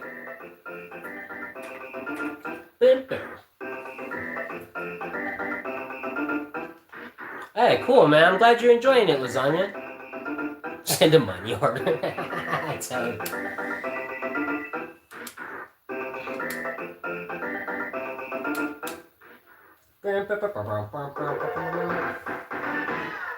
This is so good, by the way. The limoncello. Oh, I missed it. Bananas. Apples and bananas. Dun, dun,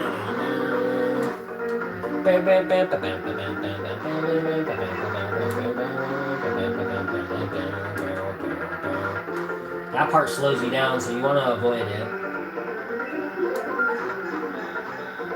Oh, we're going to set it up there. Oh, trying to catch me slipping. Who's trying to do that to me?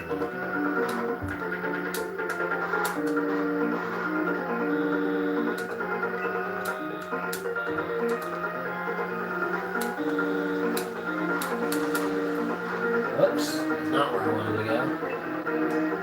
Ah! There we go. Somebody's gonna hit one of those. Yup, I heard it. Get away from me. Making those turns nice and proper. Not skidding out. There we go. Oh, I thought we were on final lap. I guess not yet, huh? We're gonna lap Toad again. I'm gonna hit him up. We're gonna get him, dude. Ah! Get out of my way, bro. Y'all didn't know I was a gamer too, dude. Y'all didn't know. Y'all didn't know I was a gamer. I'm old school, dude. Y'all didn't know. I got the skills, dog. I got the skills to pay the bills. Speaking of paying bills, you want to make a donation? We got the link pinned at the top, Streamlabs. Help me pay my bills. Oh man, we're really doing it. We're doing it, guys. Yeah, what's up, Forge? What's up, dog? Forge Lloyd in the house. Hey, if you guys aren't subbed to Forge Lloyd, sub to him. He's got some sick videos of Hello Listener that nobody else has on their channels or anywhere. You can only find them on Forge Lloyd's channel. Limited edition.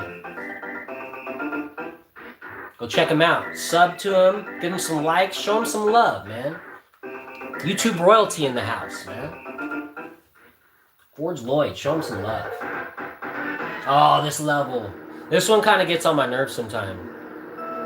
Yeah, I know, dude. Super Nintendo's official. It's official. Referee with a whistle. Oh. Oh, I meant to jump over that and then land on that, but I messed it up. This level, dude. It gets me. I'm missing like a shortcut too. There's like a shortcut, and I don't know if I even want to take it. Ah, get away! See, I just took out. Every time you hit those, it makes a hole. No, don't do it. What is that? Am I supposed to? That's like a. Okay. Gotta focus here. We gotta focus. Watch out. We gotta focus. We gotta focus. What are we doing? If we get the feather, maybe we can make that one. Oh. No, I might hit myself with that thing. Ooh. Trying to catch me slipping? I'm gonna throw that right back at you, homie. They gonna catch me slipping?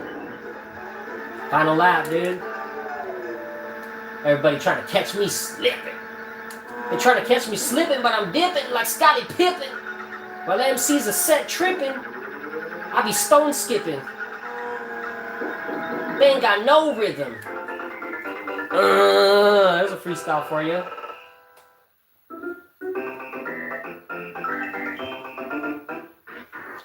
Where?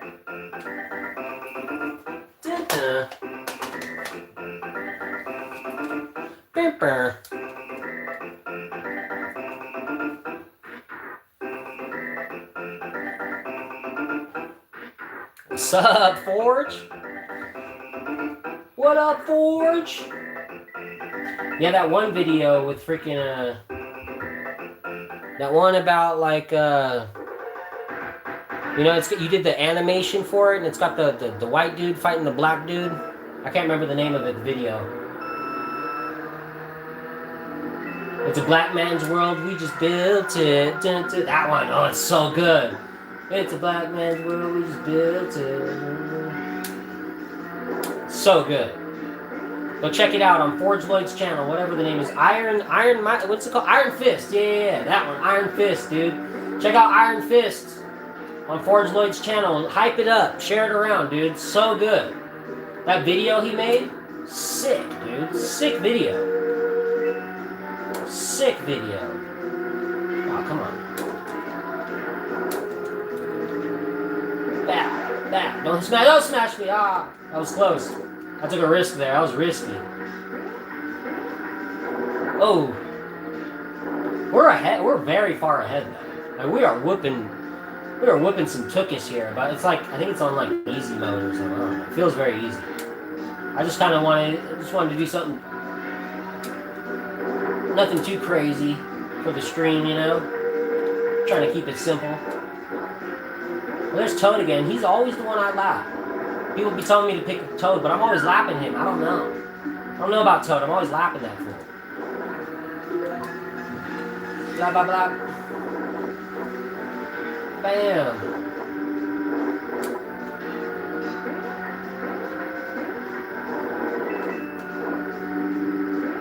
There's Mario. Are we on? I think we're on the last lap. I think this is it. Oh no, now we're on the final lap. In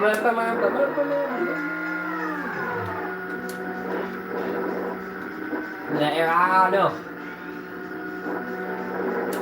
With that turn, boom, boom, boom. With that turn, boom, boom, boom. Make that turn. I want to pass him up too. Woo!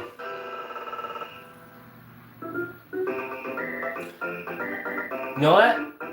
I think I'm going to read some of the lives of the saints or something. I'm going to read some St. Joseph the Hesychast to you guys real quick. I'm going to switch things up.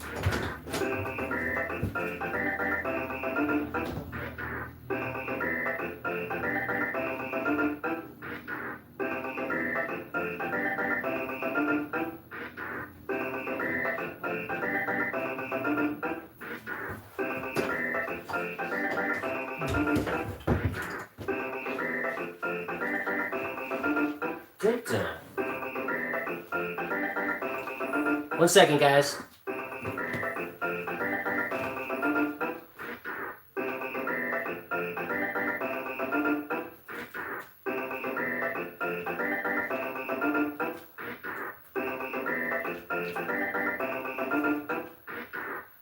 What is happening?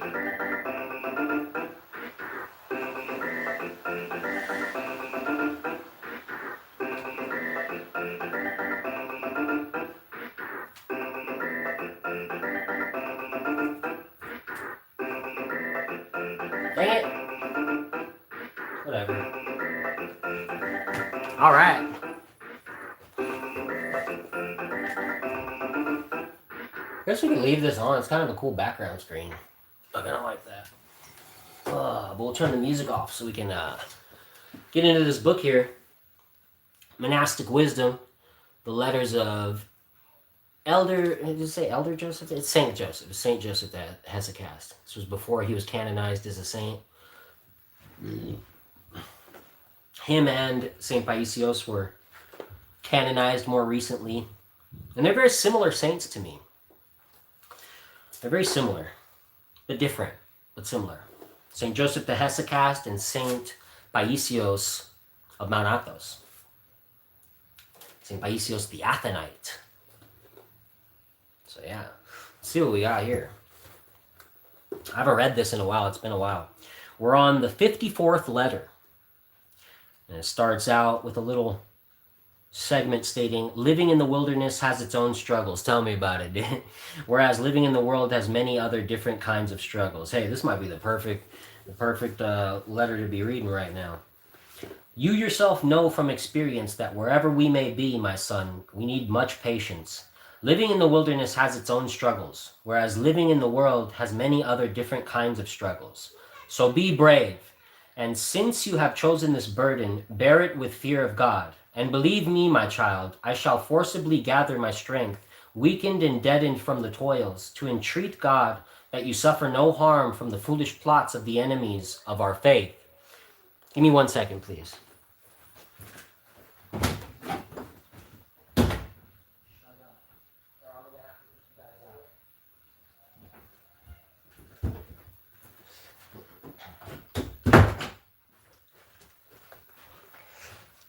Okay, where was I? I ended on faith.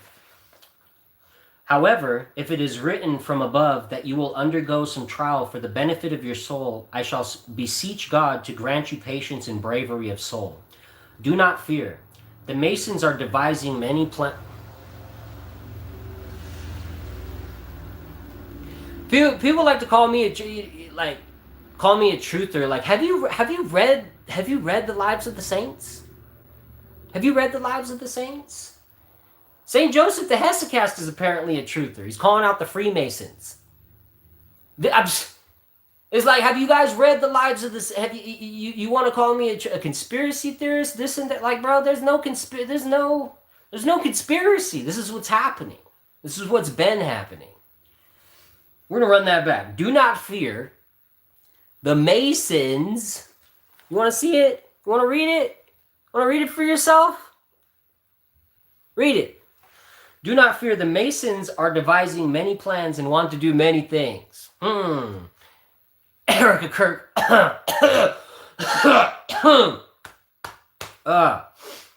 But only if the Lord of all allows them to. Without his will, as he said, neither a hair nor a leaf falls. He shall disperse their counsels. For the time being, this is sufficient for us. As for later, let God, who keeps us alive, take care of it. Your endeavors should begin with God and end with God, and do not fear the temptations that come. For by the grace of Christ, they dissipate like smoke. As for that temptation of yours that you mentioned, I think this is the truth. For that demon to trouble you, it seems that something good is happening that bothers them. But you also gain much when you are tempted. In addition to the reward for patience, you become practiced and learn about people. If a stone does not strike against another stone, no spark is produced. An untried man is completely worthless. Take a sip of this amazing drink here.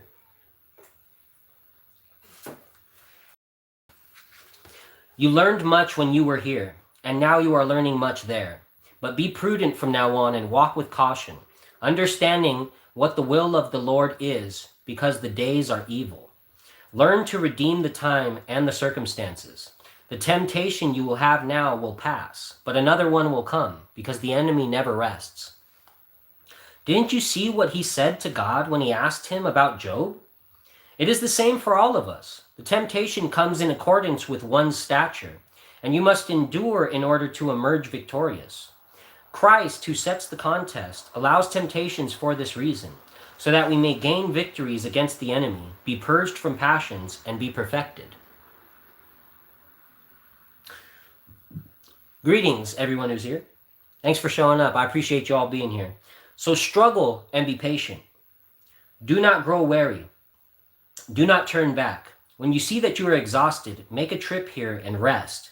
You will regain your strength and then return once again to struggle. The struggle lasts for life, and the temper, wherever you are, wherever you go, is beside you. You thought that by departing from here, the pressure of the spiritual warfare would cease. But now you fully realize that there is no such thing as a place without temptation. A person needs to win in the place where he is being fought, so as to bring sorrow and shame to the devil, and joy and glory to God. Man, I needed to hear that message. Woo-wee! Dang, bro. As someone who moved out of San Diego to the forests of Northern California, you know, I mean, the intention was to help Orthodox Christians that were in need of help. I'm not going to go into the details. People that are here know enough to know what's up. And the people that need to know, and the people that don't. And I tried to help people, you know, and trying to do God's will. And, you know, but God, sometimes it'll seem like things are going bad when really God's doing something that you don't fully understand yet. You don't see the full picture of it yet. And if you just stay faithful and don't complain and keep doing what you're supposed to do, and you fully put your trust in God through the way that you live, too. It shows through your actions if you're really trusting God. You can say, it's one thing to say it, but it's another thing to actually like live it. You know, he always comes through. He may make you wait a little longer so that your roots dig down a little deeper into the soil, but he'll come through right on time, in his time, not your time. That's the hard thing to remember, you know. It's not easy when you're in the heat of it. That was good. That was a good one, man. Let's do another one. The 55th letter, and we're reading from Monastic Wisdom, the Letters of St. Joseph the Hesychast.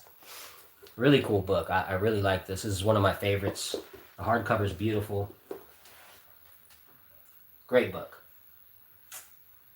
And it's an easy one to read because it's like separated into letters that he's talking to his spiritual children through, and they're kind of like a couple pages each. You could pick one up and just read one a day, two a day, however many you want. You know, it's real simple to kind of digest and continue on reading it daily. The 55th letter. Teach them all noetic prayer to say the prayer without ceasing. Oh, appreciate you, brother.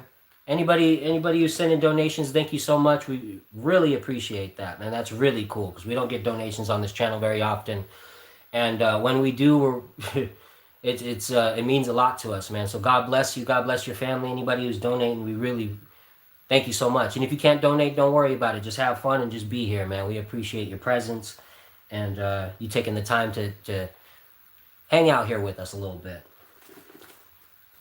My son, my blessed priest, may mercy, enlightenment, strength, peace, love, and the abundant grace of the Lord be upon your noble soul.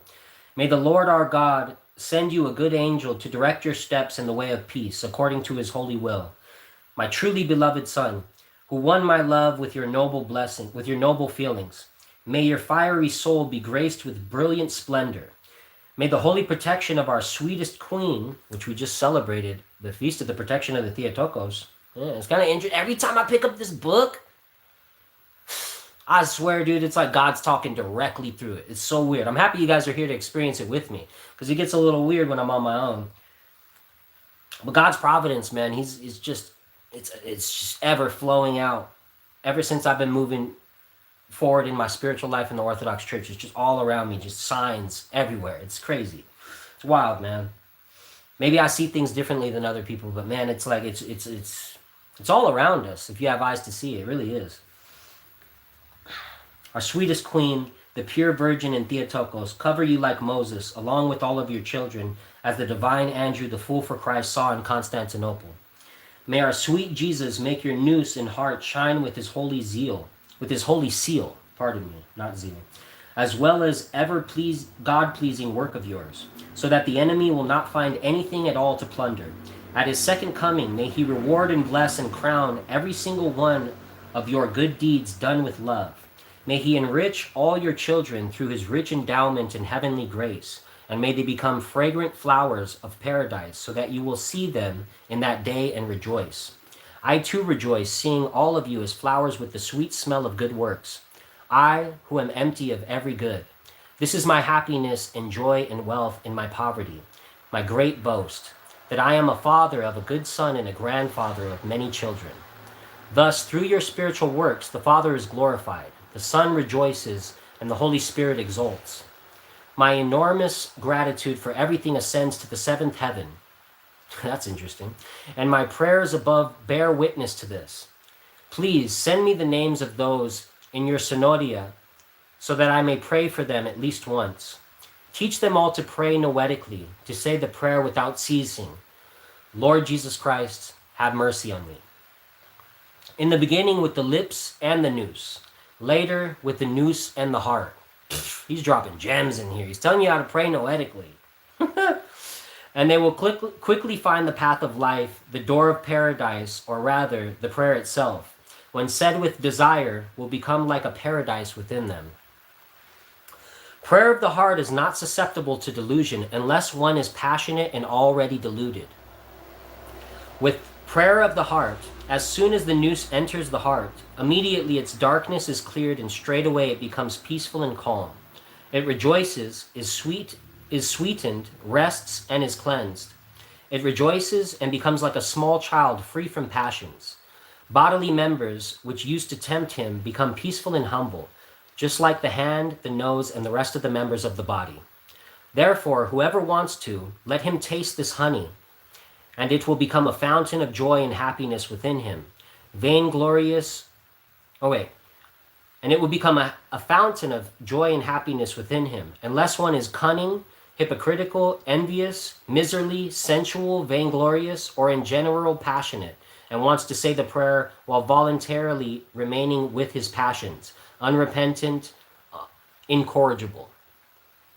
Such a person obviously disdains the action of the prayer and the mercy of the Lord. The prayer helps everyone, but each person must struggle in accordance with his own strength. God gives his grace according to one's intention. If anyone says the prayer without repenting, either the prayer will cease or he will fall into delusion. Women in particular make progress in the prayer more easily because of the self-denial and obedience they have to their spiritual guide. That's interesting. Wow, I've never heard that. Let me run that back. Women in particular make progress in the prayer more easily because of the self-denial and obedience they have to their spiritual guide. How about that? I don't know if women are aware of that. You actually have an advantage in noetic prayer. How about that? You know, for some women that struggle to find their place in the church, you know, there is a place for women in the church. Don't ever get that twisted. You know, some people have misconceptions about that. That's a sign right there. Not only do you have a place in the church, you actually have advantages in the spiritual life, noetically. That's dope. However, the faster they make progress, the more easily they fall into delusion if they proceed thoughtlessly without caution. It is not just a matter of saying the prayer, but it is also a matter of being attentive. You must be vigilant with your thoughts, masterfully controlling them. Otherwise, they will take control of you, and in the end, you will become the laughingstock of the demons. I have never seen a soul make progress in the prayer without frank confession of secret thoughts. I think I was talking about this earlier too, about emotional manipulation and the power of confession, and just how we should slow down and use the Jesus prayer to slow down and to get into a more prayerful, contemplative state that'll help us with our discernment and discerning temptations and the wiles of the evil one in the world, and to not be distracted and so easily disrailed off the path, and to keep our focus on Christ. And these things kind of all go together in that regard. My child, do you want to crush the head of the serpent? Openly reveal your thoughts in confession. The strength of the devil lies in cunning thoughts. Do you hold on to them? He remains hidden. Do you bring them to light? He disappears. And then Christ rejoices. The prayer progresses, and the light of grace heals and brings peace to your noose and heart. Pardon me, I'm going to take a sip of water. This is good stuff, man. This is really good. Really good.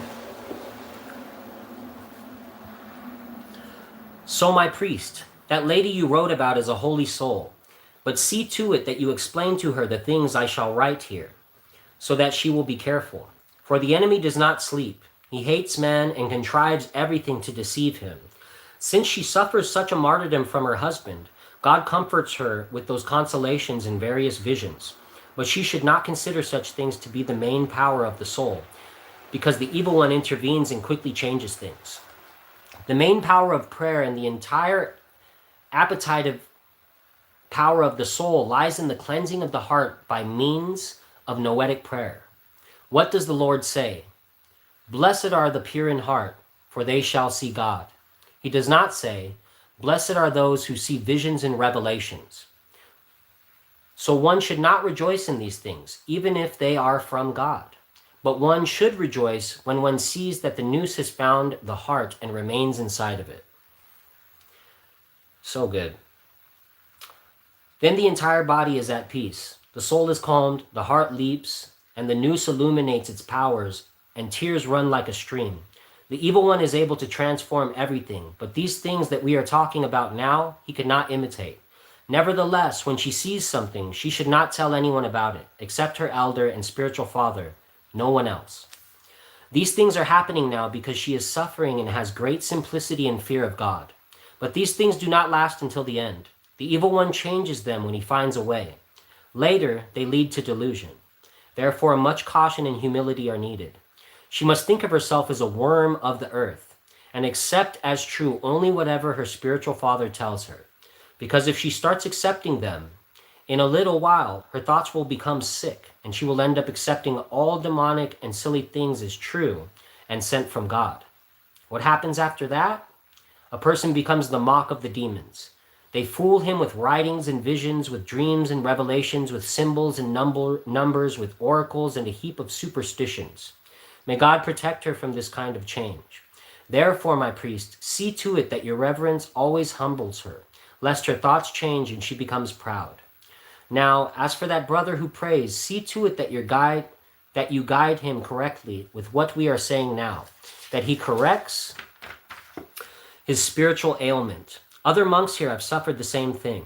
That activity is not just grace. It is zeal, blood, strength, demons, passion, desire, pride, all and love all mixed up in place. And then all will be well. Hopefully I didn't just cut. Did I just cut out? It says I'm live, but I've been live the whole time. So hopefully we didn't cut out. If we did, we're back, and I hope everybody's doing okay.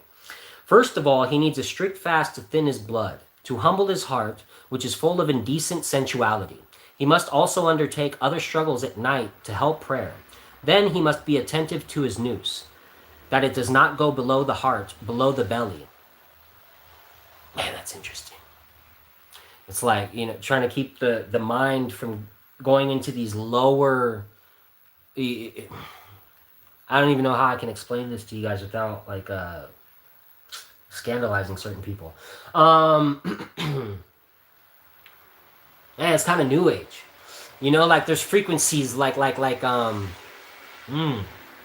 do I explain? I don't know if there's a way to explain it without getting new agey and going into my frequency stuff. Because I don't believe in New Age, but I believe there's aspects of the New Age that are explained in their fullness in the Orthodox Church. Like, there's frequencies to everything. There's frequencies to the songs, the hymns that are being sung by the choir in the Orthodox Church. There's holy frequencies. They're sung in a certain way for a certain reason because they have healing frequencies to them. That's 100% real. There's certain mentalities we can fall into that represent lower frequencies. Anger, fear, lust, things of that nature. That's what I'm trying to lead people out of when I'm talking to you about getting caught up in the heat of the moment with this all this worldly stuff going on with the psyop that just occurred, you know? Lord have mercy on the whole situation and anyone's soul who perished, you know? But we still have to stay vigilant and discerning and clear-headed and not let ourselves be dragged down into these emotional states of being where we're being led by our emotions instead of being led by Christ. Thanks, bro. Thanks, Forge. Trying to stay sober-minded. Trying. Okay. Here we go. Everything has to be put in place, and then all will be well. First of all, he needs a strict fast to thin his blood, to humble his heart, which is full of indecent sensuality. He must also undertake other struggles at night to help prayer. Then he must be attentive to his noose, that it does not go below the heart, below the belly. He must not imagine various things, but hold his noose at the pinnacle of his heart. He should not breathe rapidly, but say about five prayers or more with each breath. If he feels a stimulation of the flesh, he should hold his breath and stand up as long as he can. And if he feels a great deal of pleasure going to his heart, he must prevent it. He must not seek it, but should detest it. That's something I've experienced in yoga, was like a lot of pleasure, ecstasy flowing into my heart. I didn't reject it, and it led me down a very dark path. So this is real. This is real spiritual advice that has to do with deep noetic prayer. This is high level kind of stuff. You should talk to your spiritual father about it if you're confused at all. And if you ever want to engage with the Jesus prayer, have a spiritual father. If you ever want to engage with fasting, you need a spiritual father for direct guidance on that. And it can be extremely dangerous without it. I can't stress that enough. Seriously. Not to like spread fear, but just to the seriousness of it. It should be taken serious. It's not a joke. That's the thing. It should be done with reverence. Just like coming into the church, you know, it's not a joke. You don't come in with shorts on, you know what I mean? Like just lollygagging, skipping around. You come in with reverence, you know, you fall down before the Lord. That's what our prostration is. It's the posture we should have in the face of the Lord Jesus Christ, the King of the universe. It's to fall down in complete humility before him, before his feet.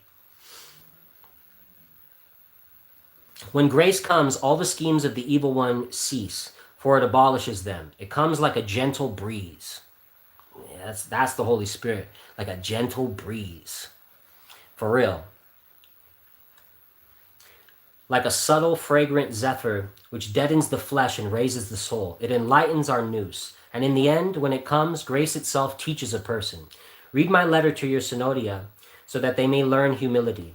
For there are some who are running without a bridle, without moderation and discernment. This is how I see things from here and how I am informed. Man is not meant only to run, but also to count the miles, nor should he remain behind out of negligence. It seems to me that there are some who have become slothful. See to it that they don't neglect their duties, for each day incurs debts with its own account. So, let them make a new beginning. Let them compel themselves in the prayer, that they must collect and hold their noose inside their heart, and say the prayer slowly, and we are praying that they will soon obtain the Lord's mercy. Tell them first to bring the noose down into the heart with their breath.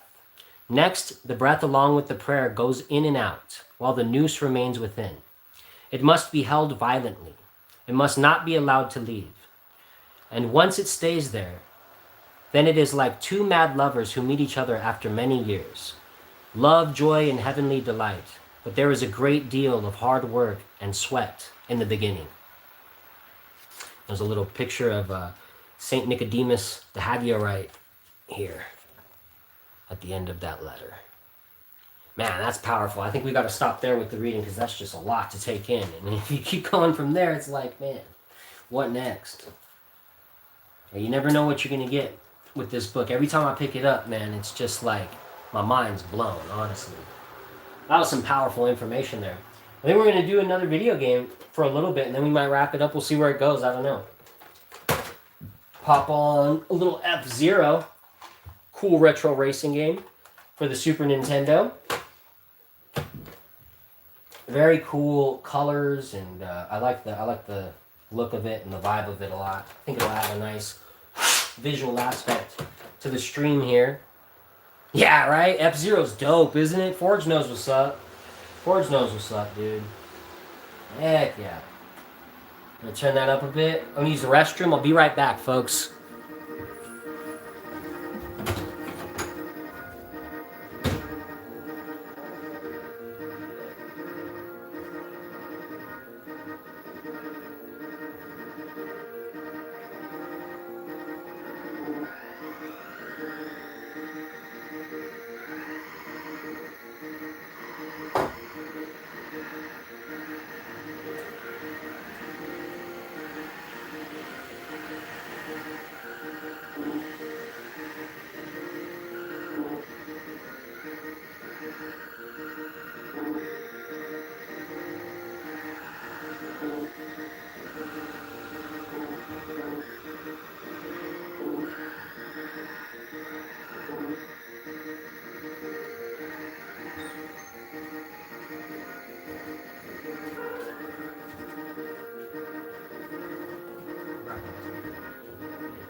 I'm back, guys. I'm back. I'm back in the game. Hope you guys are still here.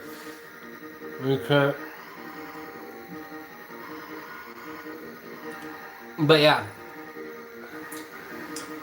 Fun fact: for a while, when I was working this job in an office setting a few months ago. I was helping Orthodox Christians. I thought I was doing. That's what I was trying to do. It's a long story. It'll probably come out one day. I'm gonna probably have to write a book about all this stuff. It's just been wild. But right now, we're gonna be smart about how we go about things. I was sitting down so much, I gained a lot of weight. My fingers got fat. My wedding ring couldn't fit me for a while. Now I can finally rock my wedding ring again, dude, which is pretty dope. I started working out all summer. I was doing shadow boxing, and your boy can put his wedding ring back on, man. How about that? Isn't that pretty cool? 3 crosses for the Holy Trinity. Yeah. And if I ever hit somebody, it'll leave an upside down cross on their forehead. That's kind of crazy. I hope I don't have to do that. Lord have mercy. It's kind of funny. But yeah, here we go. We're gonna get down on some F-Zero here.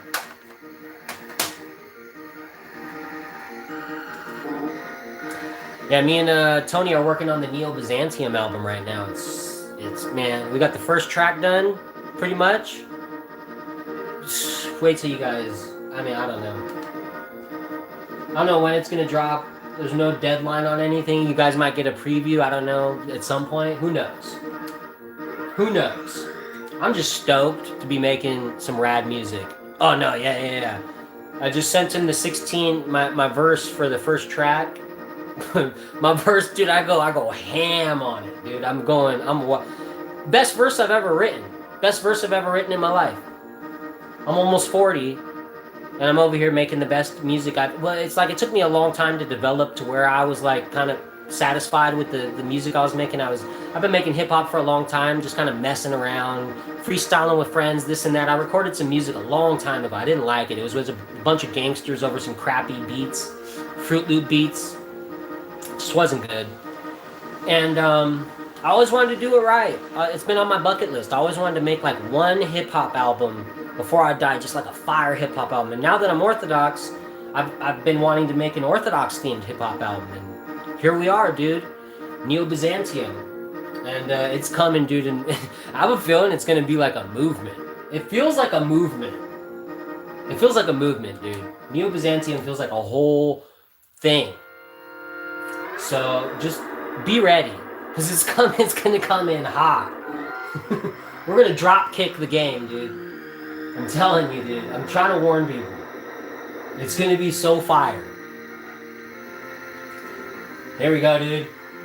Oh, sorry, I wasn't paying attention. I'm trying to turn up the music. It's so good. I just want to jam. I just want to jam. I just want to dance. I just want to dance. Oh no, I should probably pay attention. Oh man, this game's so fun though. Oh, F-Zero, dude. I love F-Zero. This is my jam, dude. This music. And the visuals. So good. This was a great decision. Oh, did I just use my freaking nitro? Bam, son. Am I really in 4th place? Oh, hell no. I do not accept that. Nah, bro, what's up? What's up?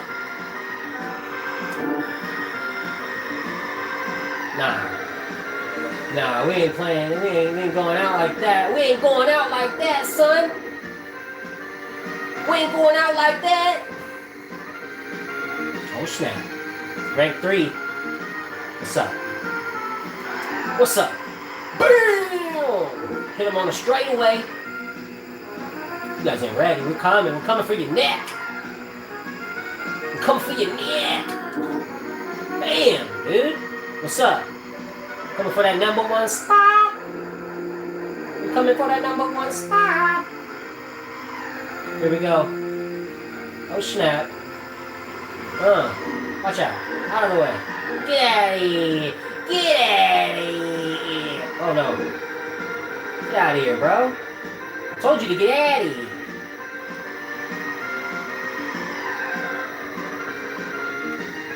Somebody give me a hot dog sandwich. Oh. Here we go. Here we go. Oh. Oh. Sorry, I'm having fun. I like talking to myself. I do this when people aren't watching. Just so you guys know. I talk to myself a lot. I really do.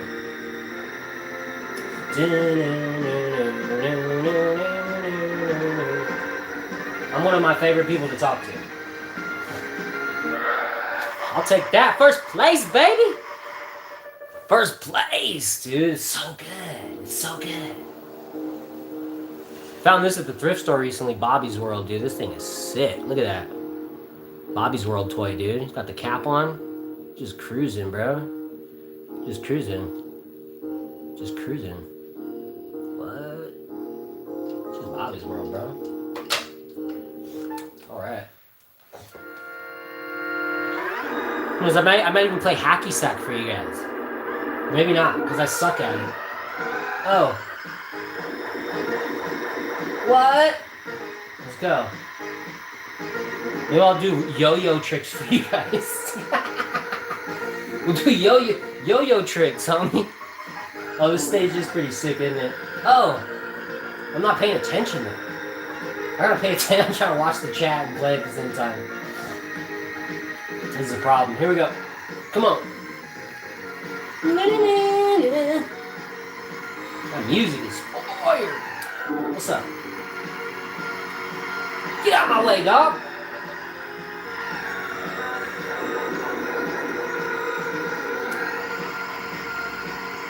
What's up, homie? Get out of my way.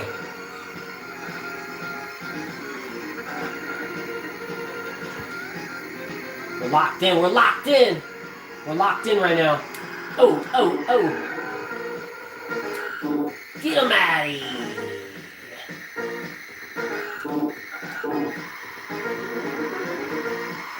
Yeah. Oh, my own violence backfired. That happens sometimes.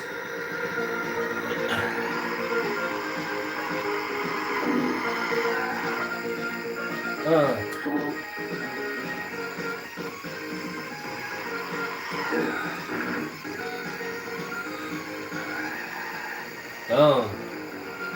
First place. Let's go, baby. Your boy's a gamer. Not really. I'm decent at some old school games. I can get down. I'll kick some butt on some freaking Fight Night, the boxing game. I was 10th in the nation at Fight Night Round 2. It's not really something to be proud of. But that was good, man. I beat the number one guy. The number one guy in Fight Night Round 2 back in the early 2000s was a cheater. He was a cheater, and I beat him. He admitted he got there by cheating. I was like, how'd you get here? Because I could kick your butt. And he cheated. He told me how he cheated. It was like a whole thing. Fight Night Round 2, man, that was my jam back in the day. My favorite game of all time, though, is Skate 2. Skate Part 2. I'm a skater at heart, and that's just like, oh, dang. That messed me up. Oh, dang it. No, not at the end. Not at the end. No. No. Oh, he's creeping on me. He's creeping. I gotta take some sharp turns. Got him. Woo! I was getting close. It's still raining outside, man. It's a rainy day here in Northern California. Rainy day in Northern California.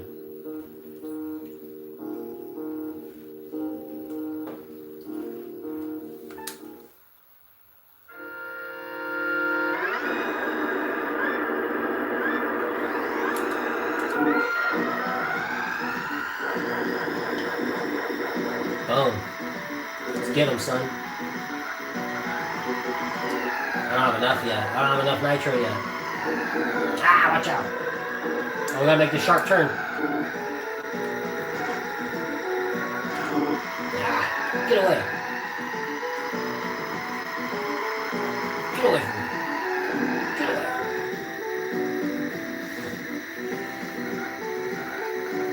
Boom. Boom. Boom. Sharp turn. Oh. Oh. Oh, here we go. Okay, we can do something with this now. Get out of my way. Oh no, we're coming in so hot and that's a sharp turn. Watch out. Ah! I wasted that. Totally wasted it.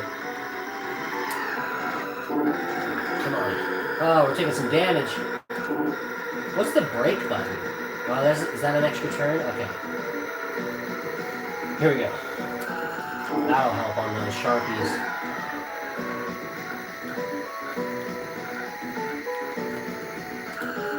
There we go. There we go. We need some assistance on those sharp turns. There we go. I thought I shouldn't hit it here because last time I hit it right here and it wasn't good. Now I'll hit it here.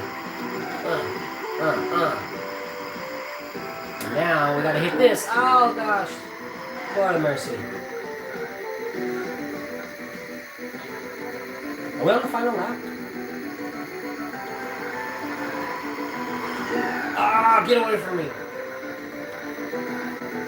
Taking damage on this course. I'm taking damage on this course, bro. I think that's first place right there, right? 2 laps left? Oh! This is strenuous. Are you kidding me? I thought I was already on the last lap. Oh, bad timing. Maybe decent timing? Okay. Oh, you suck.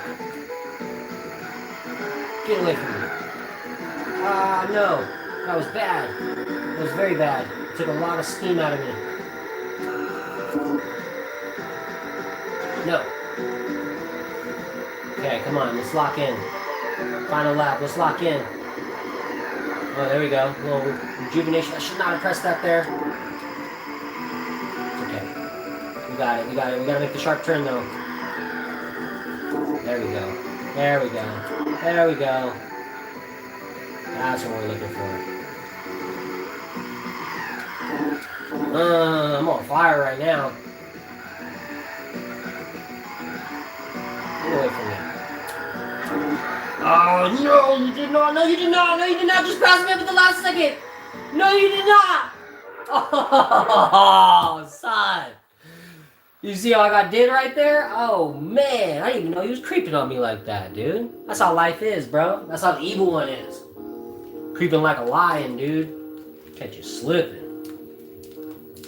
Catch you slipping. You slip for 1 second, dude.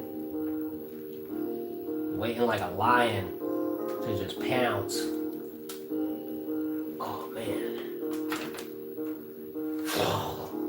What freaking time is it, dude? I got caught slipping, bro. Yeah, I'm in Cali. I was in San Diego, and now I'm in the middle of the forest. And I'm enjoying myself up here, man. It's pretty cool. It's definitely a change of pace in a good way. There's positives and negatives, of course, to like, you know, being out in the middle of nowhere. I think the positives outweigh the negatives for me, for where I'm at in my life right now. I mean, this is exactly where God wants me to be and needs me to be. And I'm just grateful. I'm just trusting Him. You know, certain things seem like a misstep or a mistake, and it's God takes it and works it out for the better. It truly can be a blessing in disguise if you really if you trust God. You know, if you take it in stride. But if you take it and you're grumbling and you're bitter, you can make something that was meant to be a blessing for you into a curse. You know, just because of the way you're receiving it and your perspective of the situation you're in. Instead of being grateful, instead of waking up and being grateful, you know, you're waking up and you're looking for ways to be a victim. That's what a lot of people are doing right now. They're waking up. I remember I used to wake up and I used to look for ways for someone to be mad at, you know, someone to blame besides myself, you know. That's what lefties do. That's the life of a lefty. You know, you wake up and who am I mad at today? Who made me a victim today? You know, you wake up and you're looking for something to be mad at, triggered by, offended by.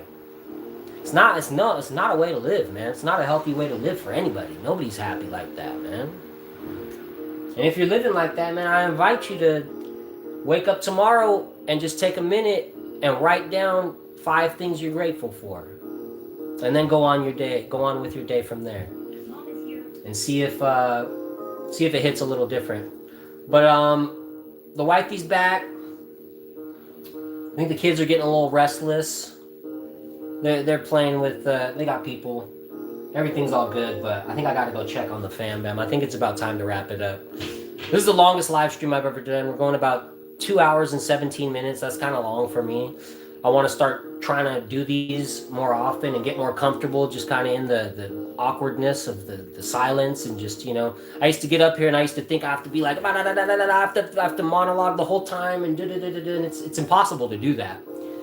So I'm trying to find a format and just trying to figure out how to do this. And I've been watching Tony and Provo, and I'm trying to develop my own ideas and my own unique, you know, ways of going about things according to my own circumstances. And it's interesting, man. And I hope you guys had a good time chilling with me here. And yeah, man, I really appreciate it, dude. And everybody who donated, thank you guys so much. We really truly appreciate it. It's going to, you know, it's going to help my family a lot. We're in a unique little place right now, but just if we can make it through the next 2 months, we'll be set. I'll be back on IHSS and getting paid for the work I'm doing, and then our taxes will be coming in shortly after too. So that'll be good. We'll be in a good place. It's just these next 2 months or so, little rough patch. We need to kind of make it through. Hey, thank you, Provo. You inspired a lot of this, man. You inspired me, dog. Straight up, you inspire me a lot. Your live streams lately have been super awesome to watch, and it was really cool to see you get rated by Jim Bob the other day. I was so pumped for you, man. Just watching you kind of just shine in the moment, man. You really rose to the occasion, dude. You were so locked in. I love your stuff, man. You're you're like a stand-up comic, kind of. You know, to me, like I see it as like what you're doing is kind of like the setting of it. You know, the background and the way you stand up and pace back and forth. It's like a very. I can't watch stand-up comedy anymore. You know, like I used to have a lot of comics that I liked, and as I've moved into orthodoxy and truth, it's and the world has moved in an opposite direction into such deception. I felt like the role of the comedian was like a gesture to point out the uncomfortable truth that everybody in the room is thinking, but nobody wants to say, right? And I feel like we've lost that. I feel like we've lost that. Somewhere along the way, we've lost the role of the gesture and what it really meant to be. And it's an important role. It's an important role. The one who can call out, you know, the king and the king's men, you know, in a funny way, and say what everybody's thinking, but is too scared to say in a serious manner because they get, you know what I mean? And I feel like people like Provo, they're bringing that back, man. They're bringing back the true comedy, because true comedy has to be rooted in truth. You know, it really does, man. It really does. If it's rooted in deception, it just doesn't work, man. Because everybody deep down is gonna know. It's just not. It's not gonna resonate with people. Cool, man. I'm glad you enjoyed that, Provo. Glad you guys. Thank you, everybody, for being here. Whether you donated, whether you didn't donate, I appreciate you guys being here. And yeah, man. God bless you guys from the bottom of my heart. I really appreciate it. We'll do more of these. We'll be doing more of these real soon. So, thanks again, guys. Take care. I gotta figure out how to turn this off without looking like an old boomer, and it's already too late for that. Here we go. Yes, I'm sure I want to stop streaming. Take care, guys.